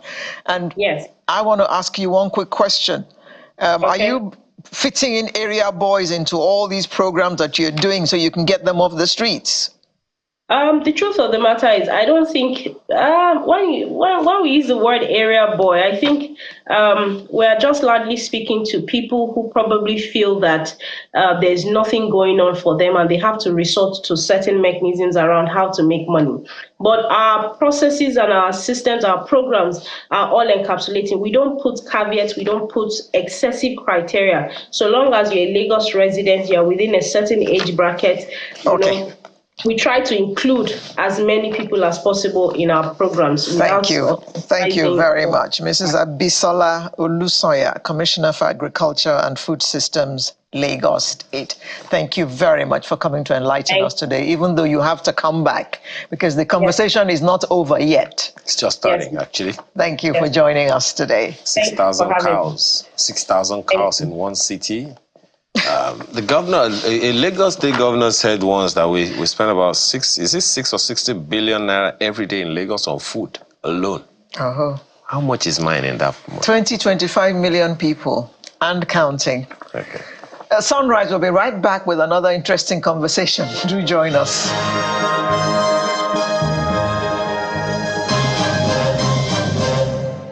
Now, isn't that regal, the picture you just saw? Oh, you didn't see the picture? It's just, as Alera would say, keep your gunpowder dry. Hold your horses. Yes, hold your horses. What else are they supposed to do? Hold it. Hold it. Okay.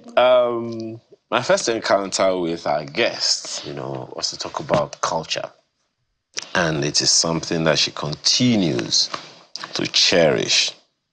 Our guest this morning, as you saw earlier, is Chief Abiola Dosunmu. Not Chief. Erelu Abiola Dosunmu. That is it. The Erelu Kuti, 4th of Lagos. She is the maker of chiefs. So she cannot be a chief. Well, somebody needs to answer some questions. But we'll come to that some other time.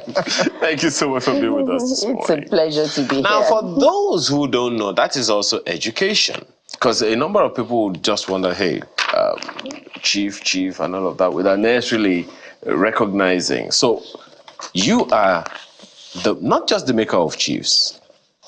You sit as king when the monarch is not available. Tell us about that.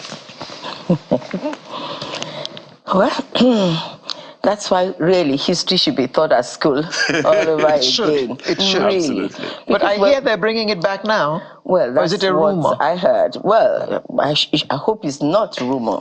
It should be a fact, because when we were young, history was taught at school, and we were taught about all these things, kings of different areas of Nigeria, some of the protocols of palaces and all that. And unfortunately, of course, otherwise this sort of question would have been out in the public domain. Absolutely.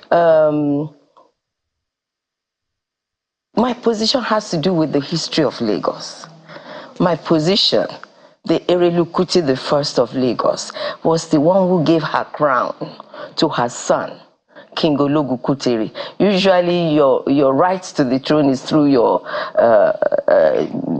father, through the male. But she created a second dynasty where she was 3rd of 3 children, and when the first 2 died, she felt she had the right to crown herself, which she did. Of course, it was an abomination, an aberration. And of course, to solve this, she had 2 sons and crowned both of them the same day at Enowa. This is not a myth, these are facts. And it's in history and it's existed today. So at Enowa in Lagos, she went with her 2 children, gave her crown to the eldest son, Ologu Kuteri, and a white cap to the second son, Shokun. Now, from that on, centuries ago, she created a second dynasty that gave the rights to sons of female members of royalty to be kings in Lagos. And this has become part of the law, the chieftaincy law of Lagos State, that even if you didn't come from Lagos Kingdom, but you are part of Lagos State from, it's an amalgamation of various Ibiles that constitute Lagos State at this point in time, you still have that right, that sons of princesses can become kings. And we have examples around of prominent obas around. Who were sons of women. Yes, sons of women. Women royalty. Women royalty. Yes, because in most cultures in Nigeria. We always say men are royal fathers. You have royal mothers. You have royalty women who actually in most cultures in Nigeria, of course, you had to be the child, the son of a male. A male. Yes. Yes. A male descendant to be. Yes. Yes. But now my son too can aspire. Just like you have even the current above Lagos, his claim is through his mother to the throne. Yes. Okay, but you really still haven't spoken to that part, The Erelu Kuti. So, yes. So that is why Erelu Kuti derives her right to the throne. That's why she sits on the throne with the Oba. That's why you can refer to her as female Oba. But she cannot become the Oba. No, of course not. She's not. She cannot become the Oba, but she can act in place of an Oba if one is not in existence. Okay, let's say the demise of one, and there's a short interregnum. Absolutely. She takes over as the... But even while, from what I was taught growing up, because she was the one who created this second dynasty and gave the crown to her son, I was brought up to believe that if the Oba is not around, once Erelu is around, you have the crown with you. And that was the role I played for over 3 decades, especially while the previous Oba was aging. If anybody wanted him, they would say, look, once Erelu is there, the crown is there. So I don't have to be there for you to feel that you have the presence of the Oba. At your wherever his presence is required. Now, you've been part of history, so to speak, for at least 50 years now on the throne, and even before then, as a young lady, and you've been part of it from way back, and you still are very, very much there. So, what culture was history? Tell us what culture was in terms of history, particularly in the 60s, compared to what we have today? Well, you had very few practitioners, let me put it that way. From the advent of various religions into our environment, even when people practice this behind the doors, they want to be seen as pious Christians or pious Muslims, and they felt that because they felt that their own reality is inferior. But for me, it was as a result of indoctrination, because we had a very well-established, at least in the southwestern part of Nigeria, we had a very well-established religious, even democratic system in place, controlled and guided by traditional religion.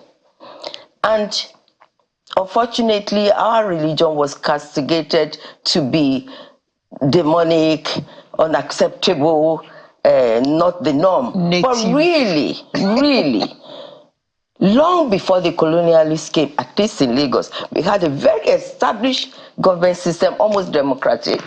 We had our own being, the supreme being, that we worship just like we worship God today. We had Olodumare, was akin to, it's the Almighty, the supreme being that controls all our destiny.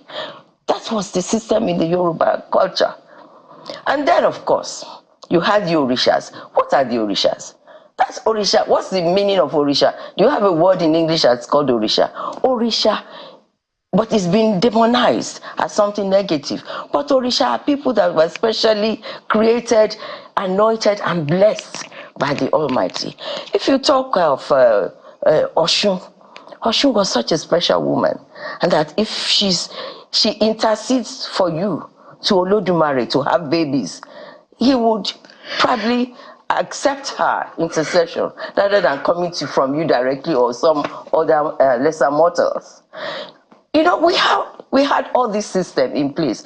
I'm a staunch Catholic, but I still believe, and I can see the correlation between my religion, my culture, and the religion I practice. I mean, Even Eshu. What is Eshu? People say it's Eshu in Nigeria, in the Yoruba context. It's not the devil. Oh.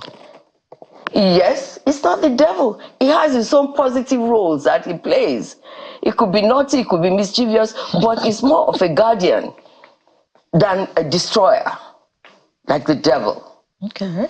And so that's why we need to bring history back to school, to tutor the upcoming generation about the realities of who they are. And it is time that we move away from the indoctrination of those people who became part of our system, because I would not castigate them either. We were taught in a hard way to be brought back into the Committee of Nations about how things are done in other parts of the world. They took advantage of us, but there were benefits. You said just now that you are a staunch Catholic. Yes. And I'm sure in many minds, staunch Catholic. Yes. And then she's traditionalist. I know. She's in the court. Yes. The Oba's court in Yes. central Lagos. Yes. You know, Idugara. Yes. Where people believe that all kinds of fetishes go on. How? Please marry the two. Marry the two in our minds. That has been a big in our minds. headache, especially. I mean, and I've been coming a long time, and I've had to contend with this. 50 but thank years. God, yes, thank God you have younger people now who are curious, who want to know about themselves. Even the old ones now, a lot of them, if you forget to put the prefix chief on their names, they get very angry. But I can tell you, even as far back as even 20 years, some people, you ask them that, oh, they've done very well, you want to honor them with a chieftaincy title, they run the other way and say, oh, no, we don't want to get involved with anything fetish. And quite a number of them will say, okay, if I accept it, I have to swear by the Bible, or I have to swear by the Quran. And you know, Abba Yekon was fantastic. He was, whatever you want to swear by, bring it. When you come, you see that what we do, we are not guilty of wrongdoings.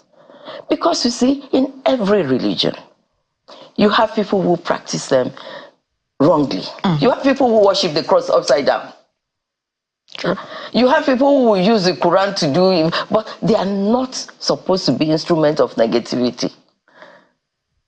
Christianity is a beautiful religion that preaches love, love for one another, consideration for one another, propriety, love for God, fear of God, and love of neighbor. So is the Quran. So is the traditional religion. You have to be take care of your neighbor. You have to, not just your neighbor, even your community. You have to chastise your child if I can help you to chastise your child if he's going astray. Not anymore. You see, I'm saying that was what we were about.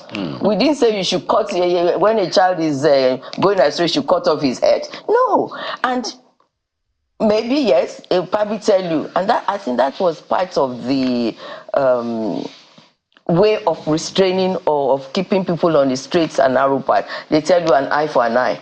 Now, if you don't want me to cut off your ears, you won't cut mine off.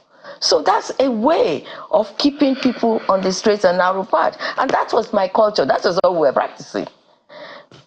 And if you talk about human sacrifice, other parts of the world, they used to cut their heads off for fun, for even taking their wives, or for a woman looking at another man's, So, but all of those things, if you ever do such a thing, you'll be sent to the gallows. So, all these myths really should... Maybe by the time we have a book of the Yoruba religion, so to speak, we have the Bible for Christianity, we have the Quran for Islam. So maybe when we have that, You're absolutely right. And I think it's a challenge to our scholars that we should have our own book of religion. At least the Yoruba. What are we going to call it? We'll think about that one. Okay. You recently celebrated 50 years, yes. Of the 50th coronation anniversary. Installation. Anniversary. Awesome. Yes. Awesome. That's a big one. How has it been? I mean, you've spent 50 good years.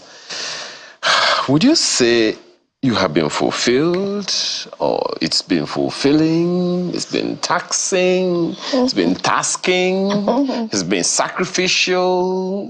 What would you say, and what next? All of the above. But it's been fulfilling. It's been fulfilling. It's an ongoing process. It's been fulfilling. We've had trials, we've had successes, but on the whole, I feel fulfilled that I actually decided to choose that path of life. And because it gave me a platform to be able to champion our identity, who we are, through our culture. And despite all the difficulties, to be able to sustain fighting for its acceptability. And of course, not just me, so many other people. And when I see how people from outside Africa wanting to know about the culture of Africa, you have the biggest Ifa conclaves and such religious practices outside Africa being taken on by foreigners who are curious, who are interested in who we are, despite the fact that we've been trivializing our own identity. I feel fulfilled, I feel wonderful that in other parts of the world they are holding dear what we have. And not just the typical Yoruba extensions like Brazil and Cuba. In America, in England, anywhere, you find that you have devout believers in the Yoruba tradition, in the Olodumare, and the practice of worshiping Olodumare through all I will call them intercessors, because people will understand that better than saying Orisha. And what I feel more proud of is the fact that we have white people who are speaking Yoruba and wanting to be professors in the Yoruba language. Let's take it further. Have you seen a white man beat the talking drum? How does that make you feel? It gives me good simple, but it makes me feel so proud that at the end of the day, I have not chosen the wrong path. That I am so glad and I feel privileged that I have been part of this success story of making us acceptable to the world. Perhaps the next step that the next generation should be looking at is the packaging of the culture. Because one of the things that a number of people would still, which is why the demonizing, so to speak, of the culture is ongoing. What are the things that you would recommend? The way the Jamaicans carry the patois, their culture, such that it's become a part of pop culture. It's really something, awesome. So what would you recommend as, something that needs to be done to package the culture in a way that everybody wants to embrace it? Well, this program, it came up as part of my year-long celebration of my installation 50 years ago. And that was supposed to be a conversation with Irelu. So you are bailing the cat by conversation with me. For me, my conversation is going to be based on national pride. Now, national pride is absolutely important. I've been pushing this. I, in fact, succeeded in getting a vote for National Pride Cohesion Program with the federal government years back. So the vote is there. I think once we begin, not just limited to my culture or to Lagos, but to Nigeria on a larger scale, we need to reawaken national pride in all of us.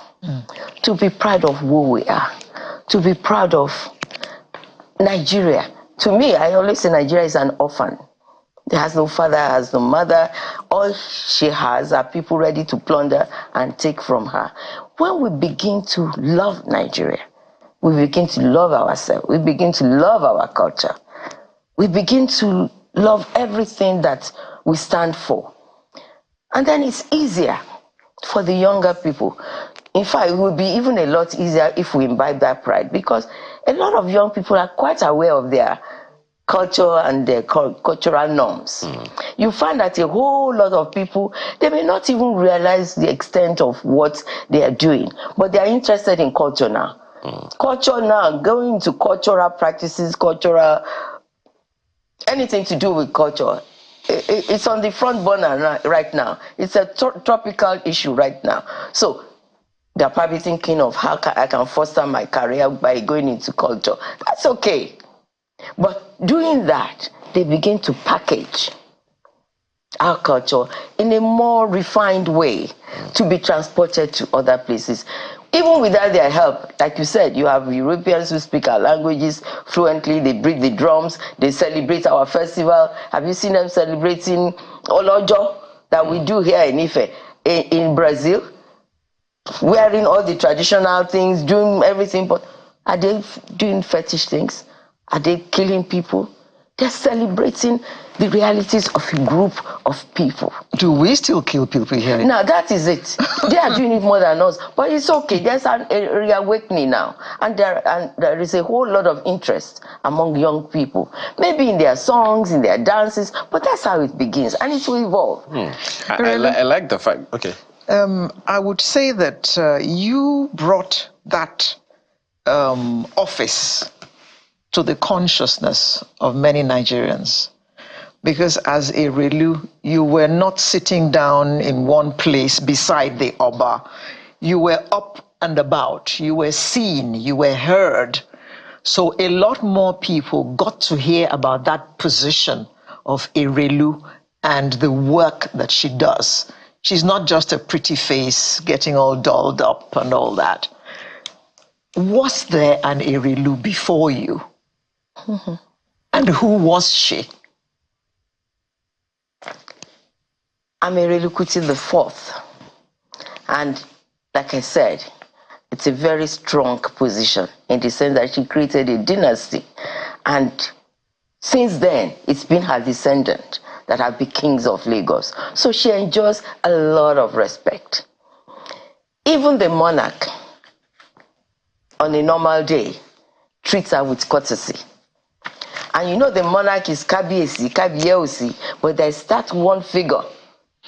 Oh, that's what it means. Yes. Kabiyesi. Yes, but it's that one figure that bequeathed that right to him.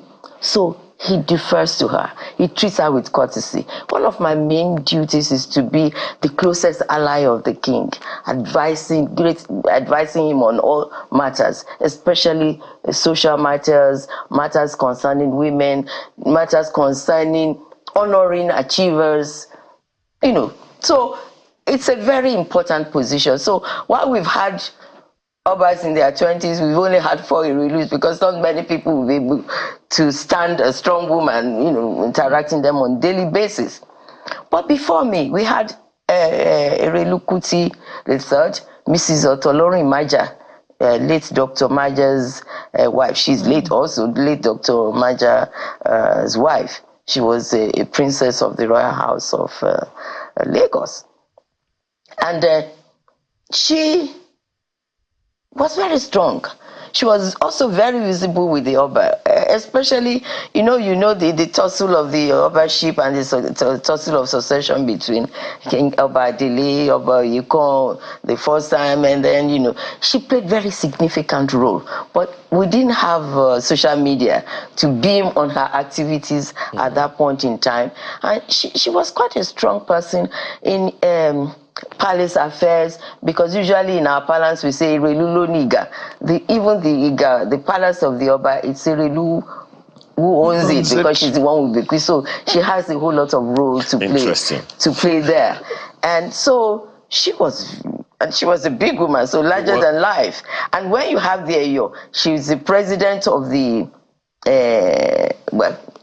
that title is for all women, but she was very active in it, you know, especially Laba will tell you that the first Eyo and the head of the Eyo, and she was their president, and so all the affairs of that before they come out. She was. I think we need she played also political role. I think we need to make a movie about Ebelu. We really need to. I'm talking about a movie, not just a document. But we'll come to that. One last one. Let's do this in 1 minute. Being a member of the Kingmakers Council, of course, you certainly are carried along in a number of things that are happening in the city, we want to believe. So, there are questions around whether or not you are being carried along and comfortable with the Lagos Island Model City Plan. Are you comfortable with it? Is there any area of suggestions that you want to bring to the government? Yes, of course. We weren't carried along. But at some point, when it got to a stage, we were invited. And a lot of people, of course, expressed concern that we should have been carried along right from the onset. But it's okay. We got him, and we were told that nothing is cast in any fast, So at this point in time, yes, our opinions have been sorted, but I think we should be very much entrenched in what is going on, because whatever is going to happen will affect us will affect us, and therefore, if anything is going to be modernized or whatever, we must make sure that we do it in context of the traditional and cultural realities of the Kingdom of Lagos. So that we do not forget. Absolutely. Thank you so much for your time this morning. Her Royal Highness Abiola Dosunmu Erelu-Kuti IV of Lagos. Thank you so much for your time. Pleasure. And once again, I'm so glad. Congratulations. Thank you. 50 years. Congratulations. As we say, no be beans. Thank you so very much. Thank you very much for having me. So, you wonder how she's been able to balance life and work? You'll find out after this break.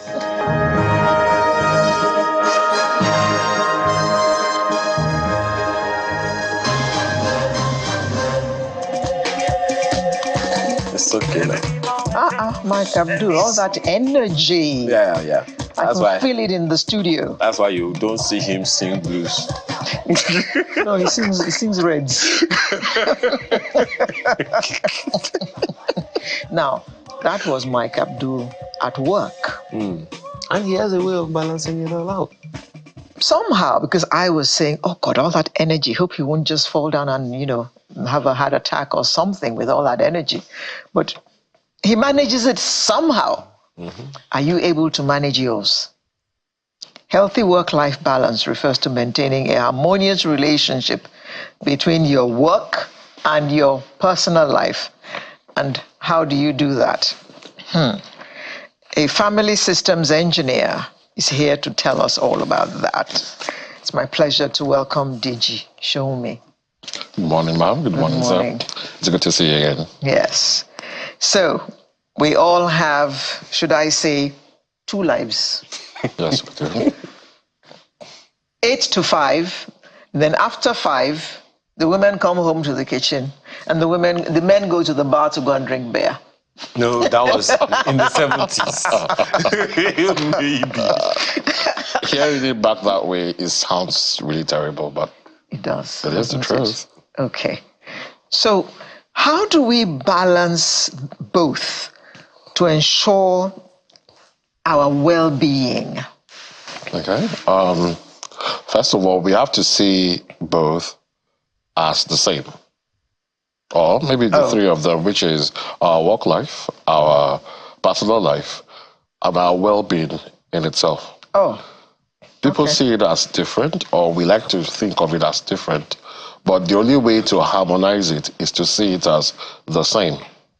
That is the only way we can give attention to all 3 at the same time, by blending them together. Well, I've heard of a blended family. Now you're talking about a blended life. A blended life. Blended lifestyle, which is you have to plan. I was listening to the previous interview, which was very excellent, by the way. I didn't want it to end.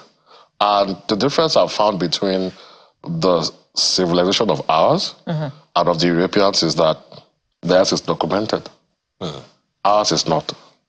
That's how ours is lost. That's why we are finding our way. That's why there seems to be no pattern And both civilizations probably started out around the same time. In fact, there are rumors that the African civilization started earlier before anyone's own. Yes. But they documented, and they are teaching what they documented because they survived the ages.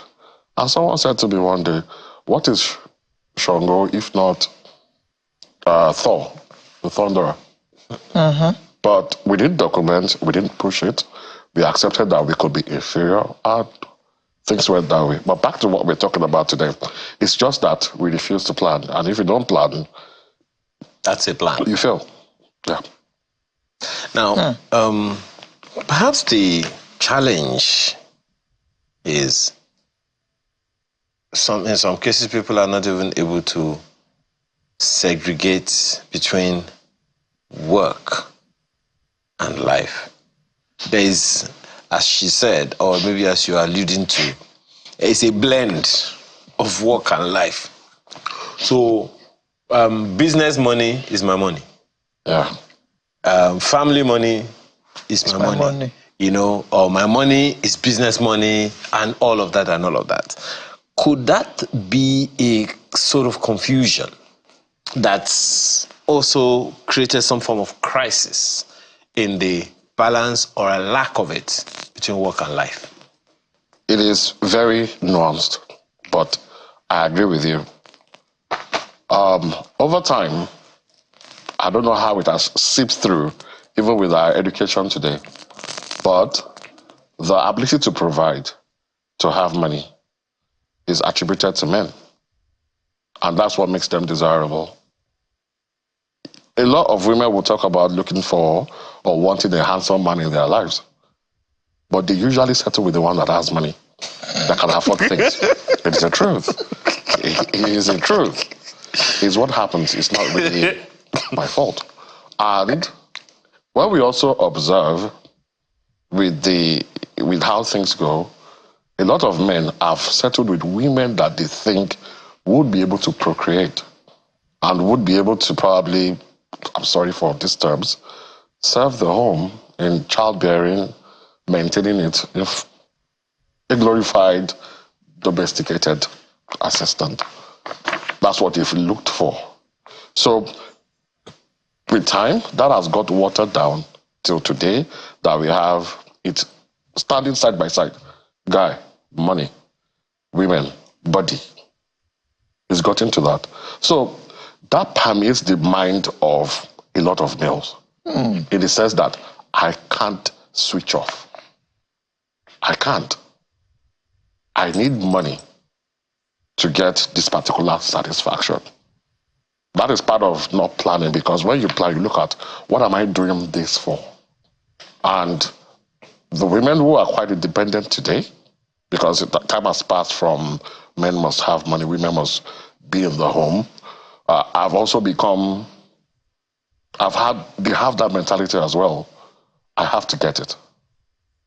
But if you get it and you are not well enough to enjoy it, what would be the point? Which is why there has to be a plan. It is not separate. It's the same thing. It's just different facets. So work is life, life is work. Work is life, life is work. Life is also your well-being, and your well-being is also your work. What we need to copy more is to look at the big corporations and how they've put in themed days and a lot of incentives into their work. They are not doing it just because they want their employees to be happy. They know that a happy, satisfied employee is a productive employee. Which is what we need to bring into. They're doing it for us in the office. But you know how we can be in Nigeria? We just see it and we look at it that, oh, that's what happens there. But in our own personal lives, no. Work is life, is what you said, right? Work is life. What about those who don't work? Is it that they're not living? And I'm talking about those who have retired, for instance. Those who are retired. Even when you have retired, work is serving a particular purpose in your life when you were working. A is to provide you with a life. I am from the school of thought that once you are born into this life, you must earn your right to be alive. I don't really believe anybody should be here for free.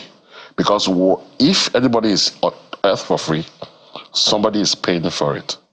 There's a time to be independent, there's a time to be independent, and there's a time to be interdependent.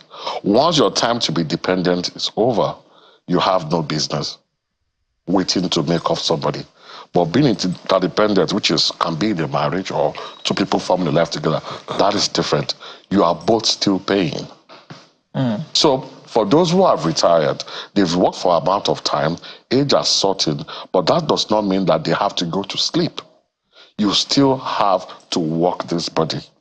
This body can be optimized when the brain is exercised, when the body is exercised, and when both are rested.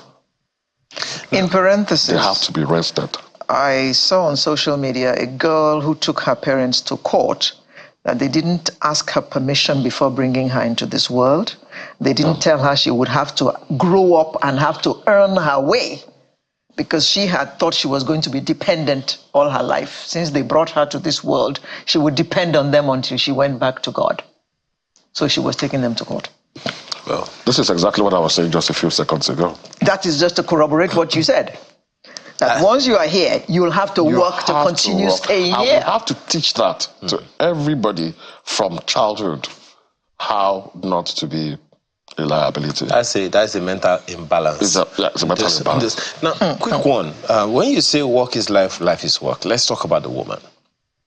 She's a mother. Yes. She's a wife. That's work. She's a sister. She's a boss to some people. She's a subordinate to some people. That's quite a load of work. Speaking of women, she's just given birth. Now, while let's say when she's pregnant, her job schedule will be different, or rather, expectations, deliverables will probably be different. Even after she's given birth, it'll still be a little different until she's able to stabilize again. So, in terms of the balance, where does she get it? Because, there is this saying, I'm sure you're aware of it, for men will just, we have a narrow perspective of, okay, I'm going to the supermarket, I'm going to get just a toothpaste, I go there, pick the toothpaste, and I go out. A woman, she's laughing. Thank you very much. Thank you very much.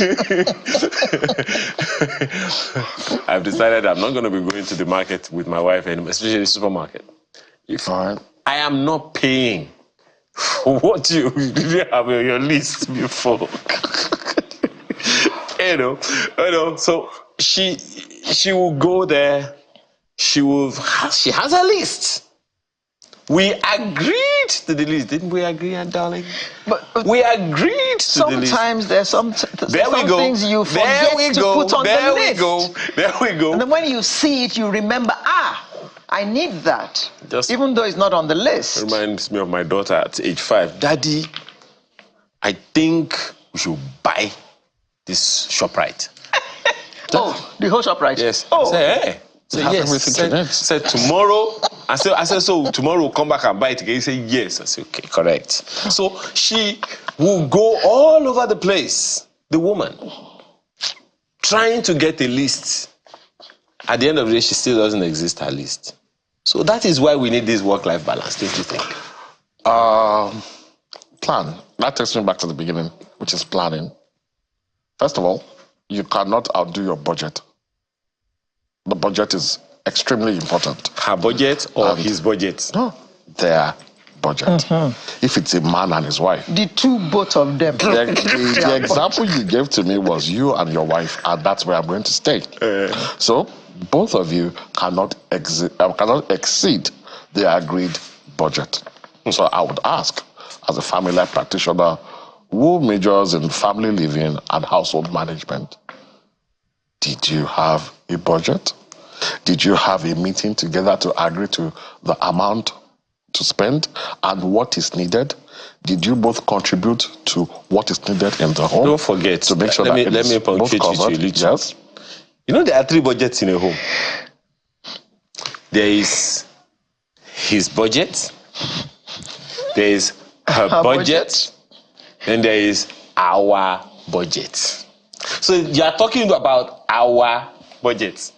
Yeah, that is the beauty of family and interdependence. There is what we do for the home.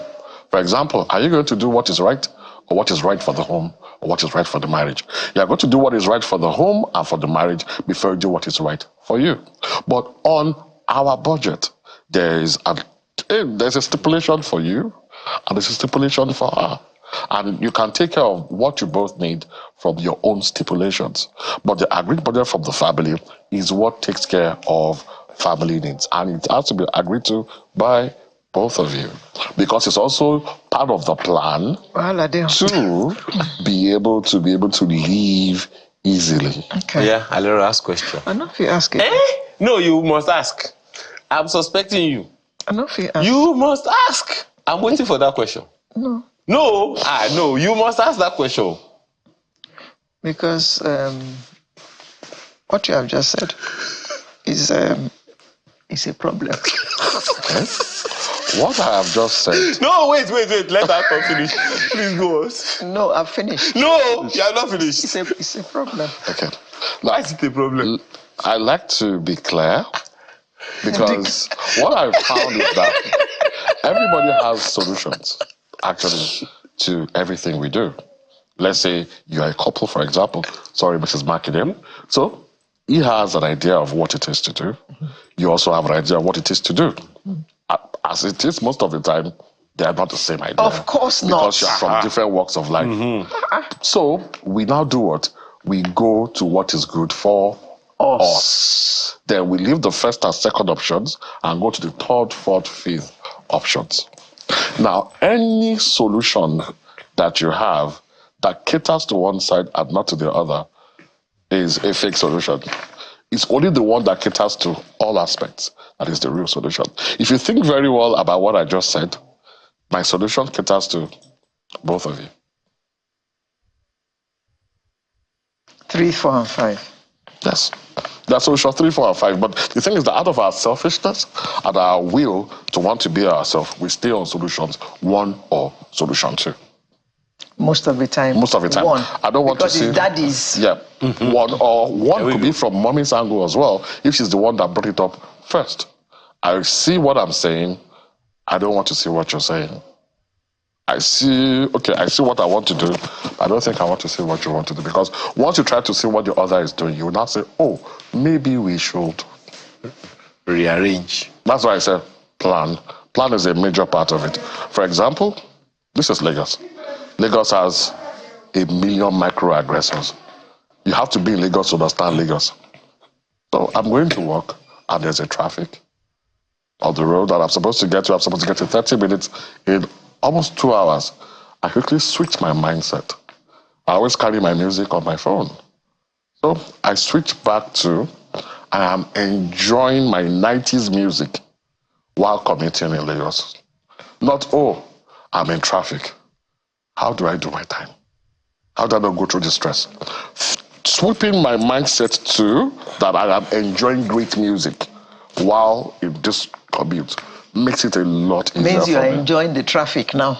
We have to blend in work, blend in play, blend in our well-being. You have to take care of it. Because when students in their 20s, this one is also from personal experience. A student in their 20s says, I'm going through a lot. No, it was a 14-year-old. Say, I'm going through a lot. The first question I ask is, which house rent are you paying? Which school fees? Which school fees are you paying? Which food money are you looking for? Speaking to many young people who are not married, who also still have this imbalance of work and life, which you now say is the same. Now, when there is a load of work to do and there is still a load of personal responsibilities to take care of, that's usually where the challenge is. Don't you think so? I agree with you, because a young person, a 14-year-old, for example, is new to life.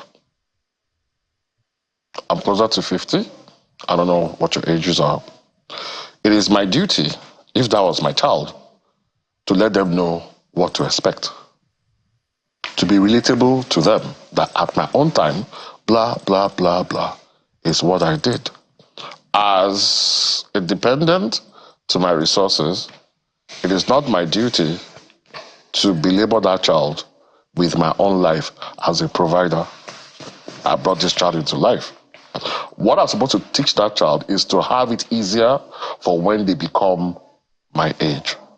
So I am to mentor that child in what it will take to be in that part of the human life cycle. And no life is ever empty. Every age group in how we grow has something to bear. It's just different. So I went through school as well. I had to study to become what I am today, to be able to guide you through life so that you can do the same thing for your own children. This is how humanity has survived from the thousands of years of the creation story till now, and we keep on surviving.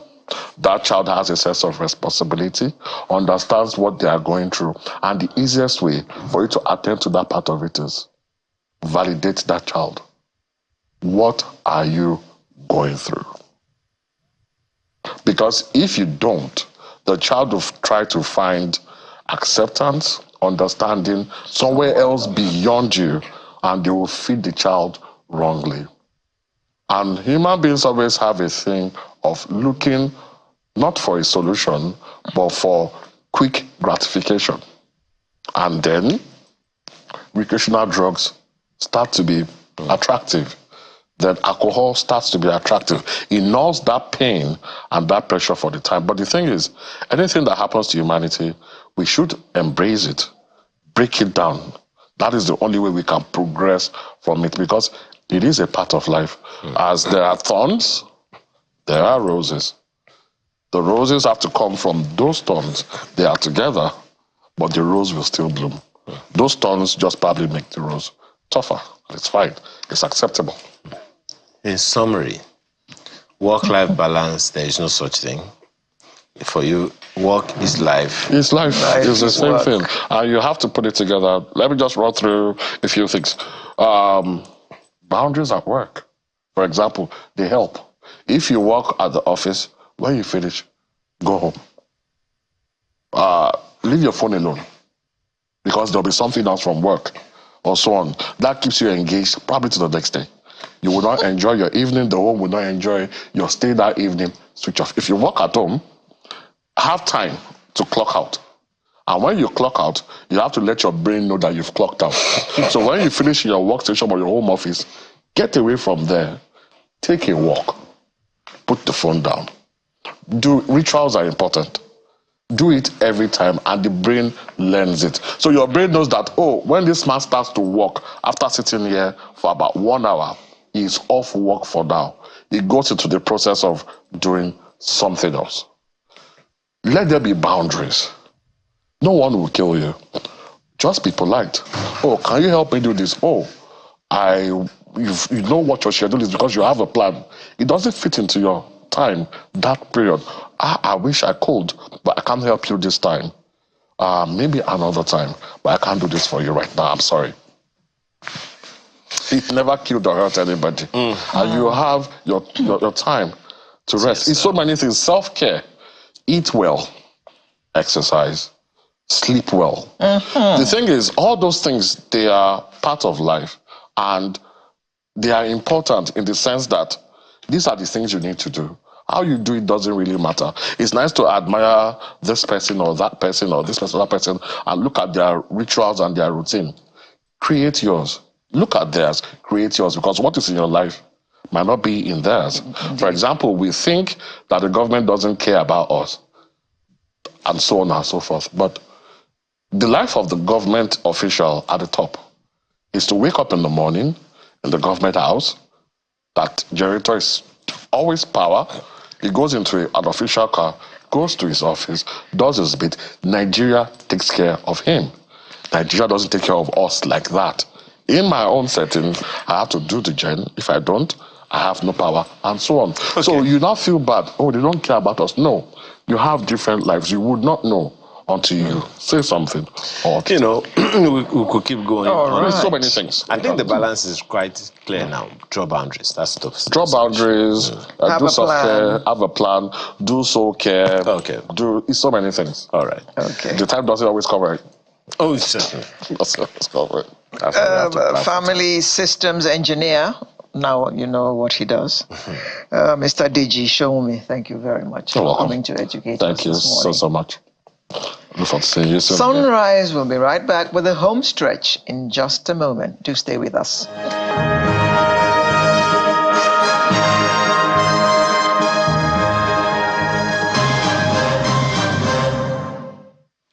We have a lawyer as our guest. What? Why are you looking at him? Listen to me. What? I guess he's a lawyer, right? Carry on. Yeah, that's it. Oh, he's also a Nigerian actor. You're not a lawyer. I'm model. He's not a lawyer. Not technically, no. Technically? I didn't go to law school. I didn't go to law school. I studied law, undergrad. Okay. We have a law student among us. Okay. Thanks for joining us this morning. Thank you for having me. The name again is Nashe Jemide. Good. See, you did a good job. I'm sure you didn't see that coming. See what coming? That's drama coming. Lots of things. Thank you for being here, though. Thank you for having me. You're not surprised. What? Did you say you're not surprised? I'm not surprised. Yeah. No, I didn't say I'm not surprised. Well, you just said it now. So. God, look at those feet. By the way, our guest is all of 6'5". Yeah. And feet to go with the height. So when you see him, don't say, I didn't know you are this tall. He is. Just so you know. So, how you been? I've been good. I have a film that came out this week. Oh. You know, so. Oh, what's it called? When Love Strikes. When Love Strikes. When Love Strikes, all kinds of things can happen. It's at the cinema. Yeah, okay. So it's a football film that was made by the same people who made Far From Home. Oh. Yeah. Nice. And anyway, so where can we watch it? In any cinema. Anyway, any cinema in Nigeria. Okay. Any cinema in Nigeria. When Love Strikes. We'll look out for it. Featuring you? Me, Osasi Godaro, Zubi Michael, Shine Rossman, Chuks Joseph, Fine Oluku. Before then, what have you been doing? Hiding? Before this movie? The one that just came out? Yes. No. What have you been doing? Where have you been? What, between the last project and this one? Yes. And what was the last project? The last project was Far From Home. That was how many decades ago? That was end of 2022 that came out. Okay. Yeah, so between then and now, I've been working on the other ones. Oh, okay. Mm-hmm. I was wondering, because tell us, how'd you choose acting, or was it acting that chose you? Oh, this is the movie? This is the trailer to the movie? Yes. Okay. Awesome. Tell us about it. I mean, it's about a young footballer who is trying to pursue his dream of making it to Europe. And he has family struggles to overcome. His mom isn't supportive. He's just lost his dad. So he's navigating all of that. Being a young man, relationships, meets a girl. So it's a feel-good film. I think it has something for everyone.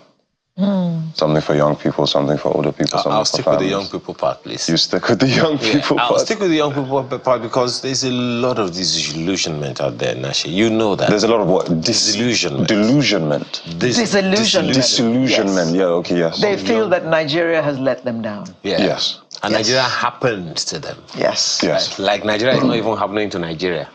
Yes. So, and someone said if a white man or if the colonialists brought a ship to a port in Nigeria now, that we would all, a slave ship, and a lot of people would just walk onto the ship voluntarily and just take me anywhere. Just take me anywhere. So if they knew it was a slave ship? Yeah. Yes, even if they knew it was a slave ship. I think if they knew they were going to be slaves on the other side, they might stay now. Says who? What do you think that? What are they doing? What do you think many of them are doing now? I mean, Slaving away. Slaving away, but like modern slavery compared to like slavery. I mean, so how does this movie address disillusionment of young people? How does it address disillusionment of young people? Is it going to give them any hope? Is it going to give them hope? I mean, yes, in a sense. The movie is all about chasing your dreams. It's about not allowing the tides of life, affect you. And I think my character, that's really what he had to learn throughout the film, is that he's a young boy who wants to do this thing that's really big, right? But he keeps letting his emotions get in the way, right? So it's a story about becoming firm enough to carry the weight of your dream, in a sense. So I think if you watch it, it'll give you. And does he achieve his dreams at the end of the day? You gotta go to the cinema and find out. Okay. Well, why am I not surprised? All right. Anyway. All right. Did acting find you, or did you find acting? Acting found me, but it was also always with me, in a sense. I come from a family of performers, in a natural sense. We don't have many professional performers, but everyone has talent, So growing up, I wrote stories, I wrote plays, I acted in school plays, but as a profession, it wasn't something that I thought I would do, right? Obviously, I studied law. I thought I was going to go down a corporate path, probably work in banking or something like that. And after graduating, I was going through a little bit of disillusionment, a little bit of a lost phase, not really knowing what I wanted to do. So I decided to explore the creativity that I always knew I had, but I never thought would be a profession. And I was lucky enough that it worked. It led me down a path where I could say, okay, like this has been relatively successful to the point where I can choose to focus on it actually and try and make a career out of it, Why did you choose to study law when you had this art thing going on, I mean, you just assume, I assumed, and I know a lot of young Nigerians in my generation assume that you're just not allowed to do these things. We just like, you just don't think you're allowed to be an actor. Well, you look young enough to be in that generation where you chose what you wanted to be, because some of your age mates are dancers. I'm just there. And you couldn't have gone to your mother or father and said, I want to be a dancer, and they look at you like, you're right. What have you been sniffing? Yeah, I mean, no, if I told my parents I wanted to be an actor when I was a kid, they would have been the same reaction. I was told firmly that this was not the path. You know what I mean? It was not on. Yeah, it was just, no, don't do that. We're not doing that. You're going to university. We are not doing that. One is a hobby. It was quick. It wasn't even a discussion. It's like, you're going to university, and then that's going to be. And also because I excelled academically. So in my parents' mind, it was like, okay, why would you, when you're getting good grades, like it would make sense. And then of course, my dad is a lawyer. Both my parents studied law. My granddad is a lawyer as well. Oh. So when it came time to make the choice, I didn't know what I wanted to do because I hadn't been allowed to really choose in a sense. You know what I mean? I hadn't been allowed because I felt like, okay, all these other things are just off the table. I'm picking from a list of things that I'm not necessarily passionate about. So I couldn't pick. So I ended up picking the thing that I felt made the most sense, quote unquote. They always tell you, being a lawyer, like you have a lot of options, you can work in different fields, you can work in different, so it was like, okay, I also wanted to do something that would be relatively challenging. And then I thought to myself, it's in the family, right? So stick with it. Yeah, I got to pick by next month. University applications have to go out soon. So, okay, we'll just do it like that. I don't regret it. I'm very happy that I studied law. Your father... How do you see that helping your career? Studying entertainment, yes. Entertainment is a contract business, right? Everything revolves around. There you go. So easy. Just put it. Actually, so there's a lot of things that I don't need help with. I understand the terms. I can read a contract. I can identify the issues. So even when I'm talking to the lawyers or consulting with them, obviously they take the lead, but I can't be won over. You're not totally blank. Yeah, exactly. You understand exactly, which is very helpful. Because a lot of the time in the business, what you have is a lot of creatives who don't understand the business side, who can't read contracts, and they get taken advantage of as a result. Yeah. You know, so it's always helpful to know how to read contracts. And you found that fulfilling? Reading contracts? No. Being in the entertainment business. Oh yeah, of course. As opposed to practicing law. As opposed to practicing law, yeah. I could have found fulfillment practicing law, honestly. You could have? I could have found fulfillment practicing law, yeah. Yeah, I just enjoy this more. If we're talking about fulfillment, yeah, I could have found meaning in the law. I could have done things there that I could have looked back on and be like, that was a great thing, that was a good legacy. You know, I feel like I would have been good at it. But ultimately, I made this choice because I felt like I would prefer to wake up every day and do this instead of the other thing. At the end of the day, what did your parents feel? Because you've come from a line of lawyers, and even though you studied the law, you didn't go ahead to practice it. How do they feel about you being in this transition? This braided hair business and all these chocks and torn shorts and all, instead of being in your very prim and proper, you know what? I can do both. You know, I clean up quite nicely. If required, I would have come dressed differently. I wasn't really sure what the theme of the show was today. No, you're an entertainer, so this is fine. Yeah. My parents are relatively understanding, you know, and I think also I had to do I proved to them that it made sense. You know, there was skepticism at the beginning. My dad challenged me a lot because my dad, as a lawyer, his instinct is to, you know, poke holes, to identify where the issues are, the things that you're missing, the things that you're not seeing, right? That's the way he thinks, right? So if I say to him, this is what I want to do, his reaction is, okay, but have you thought about it like this? But what if this doesn't work? But what if that doesn't work? Which is the way he advises his clients, right? So that was helpful because, again, it forced me to really make sense of it, you know, instead of just running into it because it's what I felt.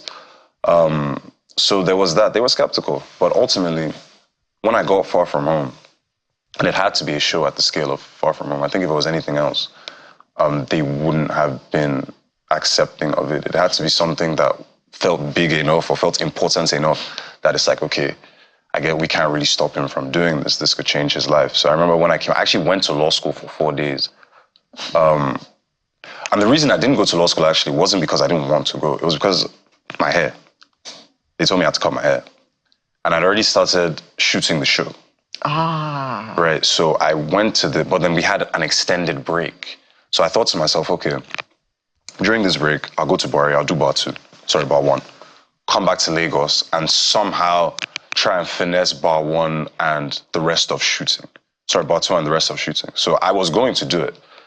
Got there, I paid for my accommodation.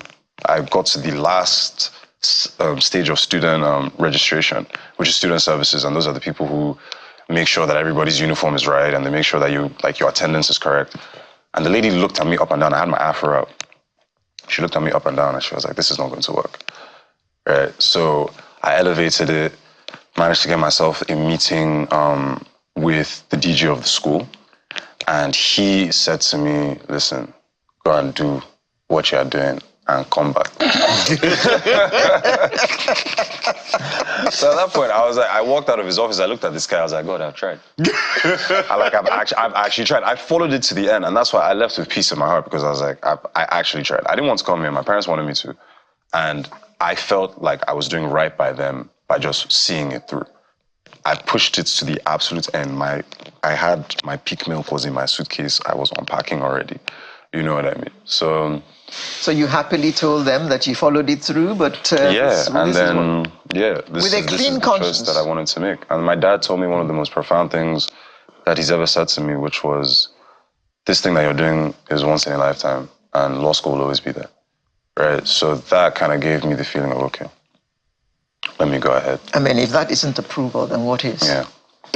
Well, we could go on and on, though, because I'm still interested in asking the question how you became a model, an international model at that, the kind of food you eat, kind of water you drink, etc., etc. But I've just been told in my ears, gonna kick you out of the studio right now. Really? What done? Yes.